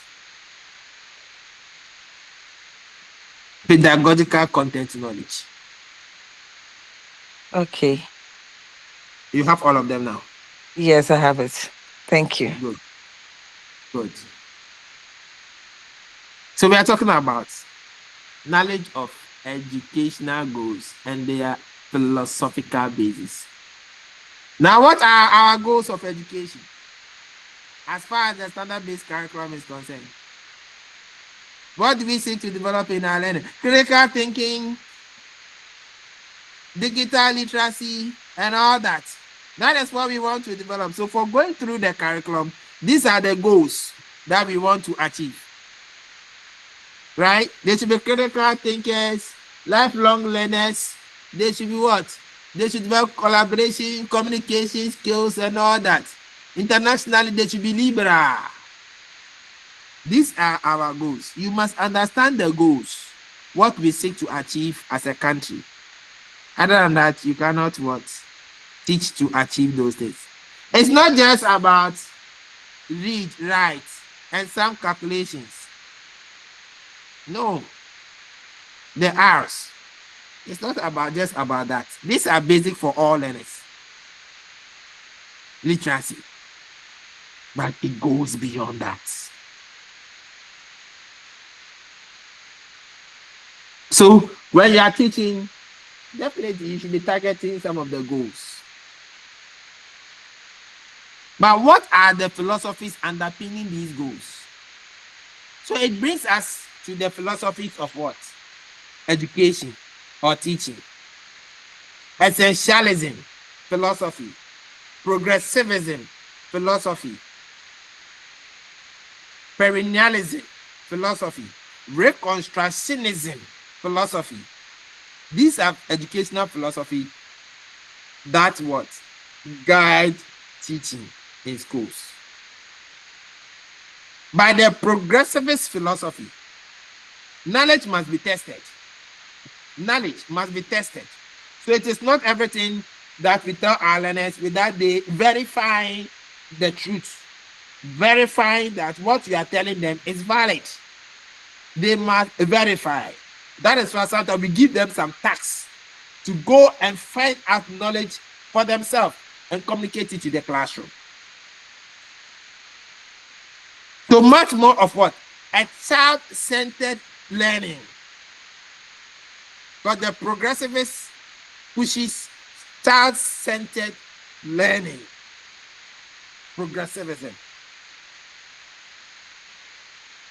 So which philosophy is currently guiding the teaching or the implementation of the SBC? Which philosophy is that?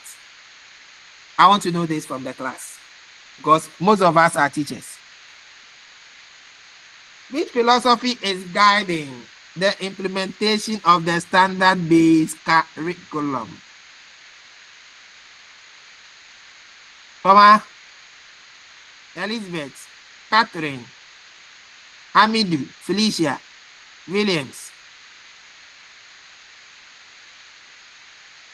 If you did not hear your name, I have mentioned your name. Anita Okaumbi, Obia Kaumbi. Which philosophy? Why are you calling the curriculum experts?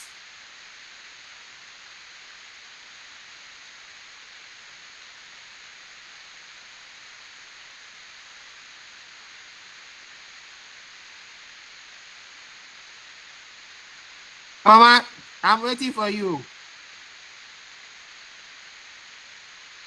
So this Doc, one please, there. this one there, remind us so.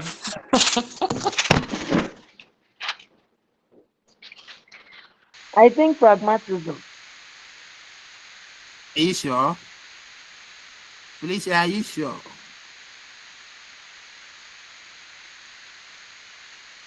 It's constructivism.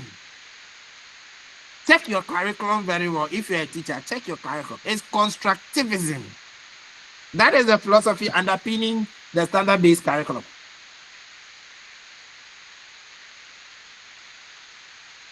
That teaching should be based on the life experiences of the learners.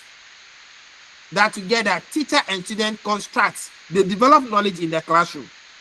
And that knowledge is placed in context, life experiences. That is the constructivist philosophy.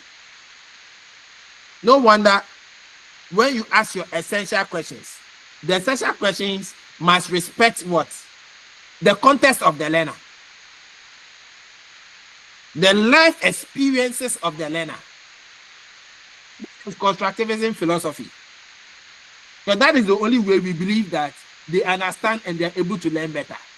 So the teacher creates knowledge with the learners. In the process of creating the knowledge, the context of the learner is evoked, so that the learner will understand what is happening in the classroom. And so, in implementing the standard-based curriculum, the teacher must know the philosophical basis of the curriculum. If the teacher fails to understand the philosophical basis, that teacher cannot teach to respect how we want to develop the learners, how we want them to acquire knowledge. Because philosophy deals with what? How knowledge is what? Obtained. So how do we want them to develop knowledge, acquire knowledge, obtain knowledge, test knowledge? The issue of philosophy.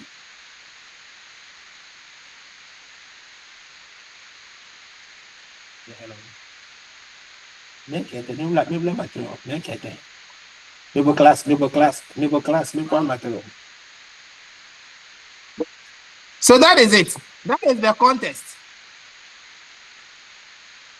We need to understand that. Philosophy. And so please, I implore all of us, when we go back, let's go and look at the constructivism philosophy. When I come to the standard-based curriculum issues, I will point out some of these issues to you. But I want you to still look at them, and then when you come, we interact more. No wonder, for me, I like a lot of interactions, because that is what the philosophy guiding our curriculum. And moreover, that helps the learners to understand whatever you are teaching very well. Constructivism.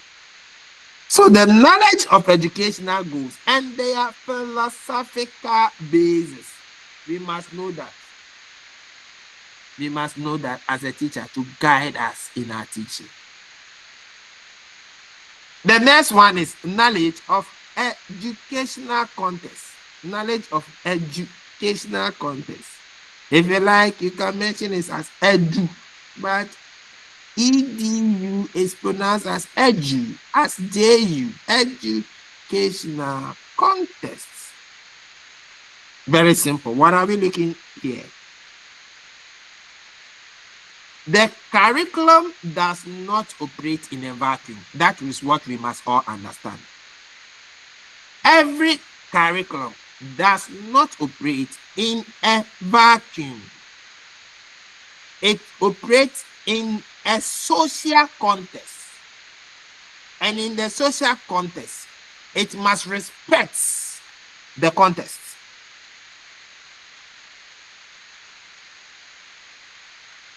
In Ghana, curriculum is developed at what? The national level.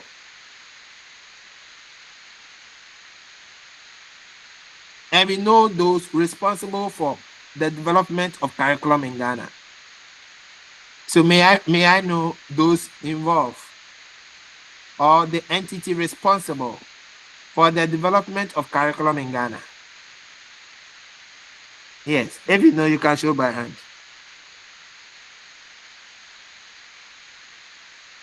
Yes, Poma, you can go ahead. Naka. Naka, so nipa be no. Oh. National Council for Curriculum something. I want the full name. Yes, Yakana Kasati, I have full name.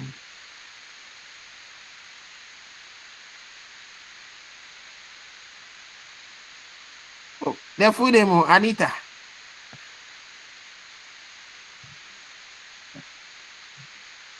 National Council for Curriculum and Assessments. Okay, thank you very much.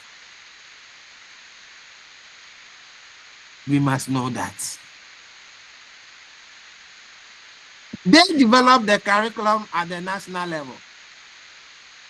And they merely disseminate the curriculum document right through the regional, to the district, to the school, and get to the teacher in the classroom. By this context,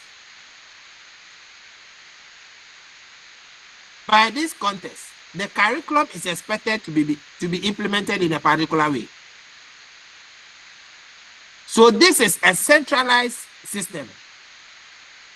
It's a centralized system where an authority have developed the curriculum The curriculum is then what? Diffused into the school setting, and the teacher is supposed to implement the curriculum. By this setting, the curriculum is expected to be implemented using the fidelity approach to curriculum implementation. Fidelity. All that we are saying that you, the teacher, be faithful to the curriculum. Be faithful. If you are faithful to somebody, you do exactly what the person is saying. So whatever the experts are saying at the national level, all that we are saying is that be faithful to it. Do exactly what the experts are saying, because that is the context that we are operating with, the curriculum. So you cannot implement the curriculum in other ways. No, be faithful. But it's difficult to achieve 100% fidelity, faithfulness. Or display certain behaviors. So 100% faithfulness is in doubt. All because we also do not have all the resources in our schools. So certain things they are asking us to do, the resources are not there. So we are not able to do them. We will do it in a different way. And then it comes in some kind of changes in the curriculum. And this beats down on the issue of fidelity. There are other aspects, other issues that in your group discussions you should be thinking about. So what could be responsible for a reduction in the fidelity toward the curriculum implementation in Ghana? You should be able to get other issues that leads to the reduction in our fidelity to curriculum implementation. This is knowledge of what? Educational context. Those that use the decentralized system, what approach do they use in curriculum implementation? Like Nigeria. So I want you to go and find out that. Next week when I come, I'll find out from you. So we are using the centralized system. What about those using the decentralized system? What approach to curriculum implementation do they use? Next week, God willing, I will find out about these ones before I continue with the rest of the elements. It is 4:02. If there are questions, you are free to ask. If there are no questions, I think we will need to rest here. 4 hours is no joke online, so I don't want to continue further. Any question? No question. Total. Hello, sir. Yes, go ahead. Hello, sir. Go ahead. The teaching practice that you are going to do outside, they have provided to a subject area to be taught, and I offered management. So, which subject should I add to it? Management is mine. Take your time and ask your question again, please. Take your time and ask your question. Yes, sir. I said the teaching practice we are going to do outside the schools. They have provided 2 areas to be taught in the school, the subject area 2. And I offered management. When I choose management as my major subject to be taught, what about other subjects that I need to choose? And I will be very happy you link up with your coordinators, because I have not been given the right to address this particular issue. So I don't want to give a wrong information. All right, because we need to find out our subject combination. Because here, our regular students, if you are management, you are allowed to teach management, and you can also teach economics, because they do more of economics. So we see them as having minors in economics. So I am not pretty sure with your structure as to whether there is economics there or so. I am not pretty sure. So I beg you, kindly ask your coordinators. But for management, you must teach management, because that is your program area. Ed management. So you should be able to teach management. Very well, sir. But I will, when I get in touch with some of them, I'll find out as well for you. But do want to get in touch with your coordinators. Yes, sir. All right. Everything will be fine. Anita, Japan. All right. Thank you for coming. God bless you. God bless you so much. God willing, you meet next week. Have a blessed. Dog, Yes. dog, Yes. please. A gentle Mm. reminder on the slides. Okay. Reminded. Thank you. All right. Have a blessed week. Bye bye. Bye.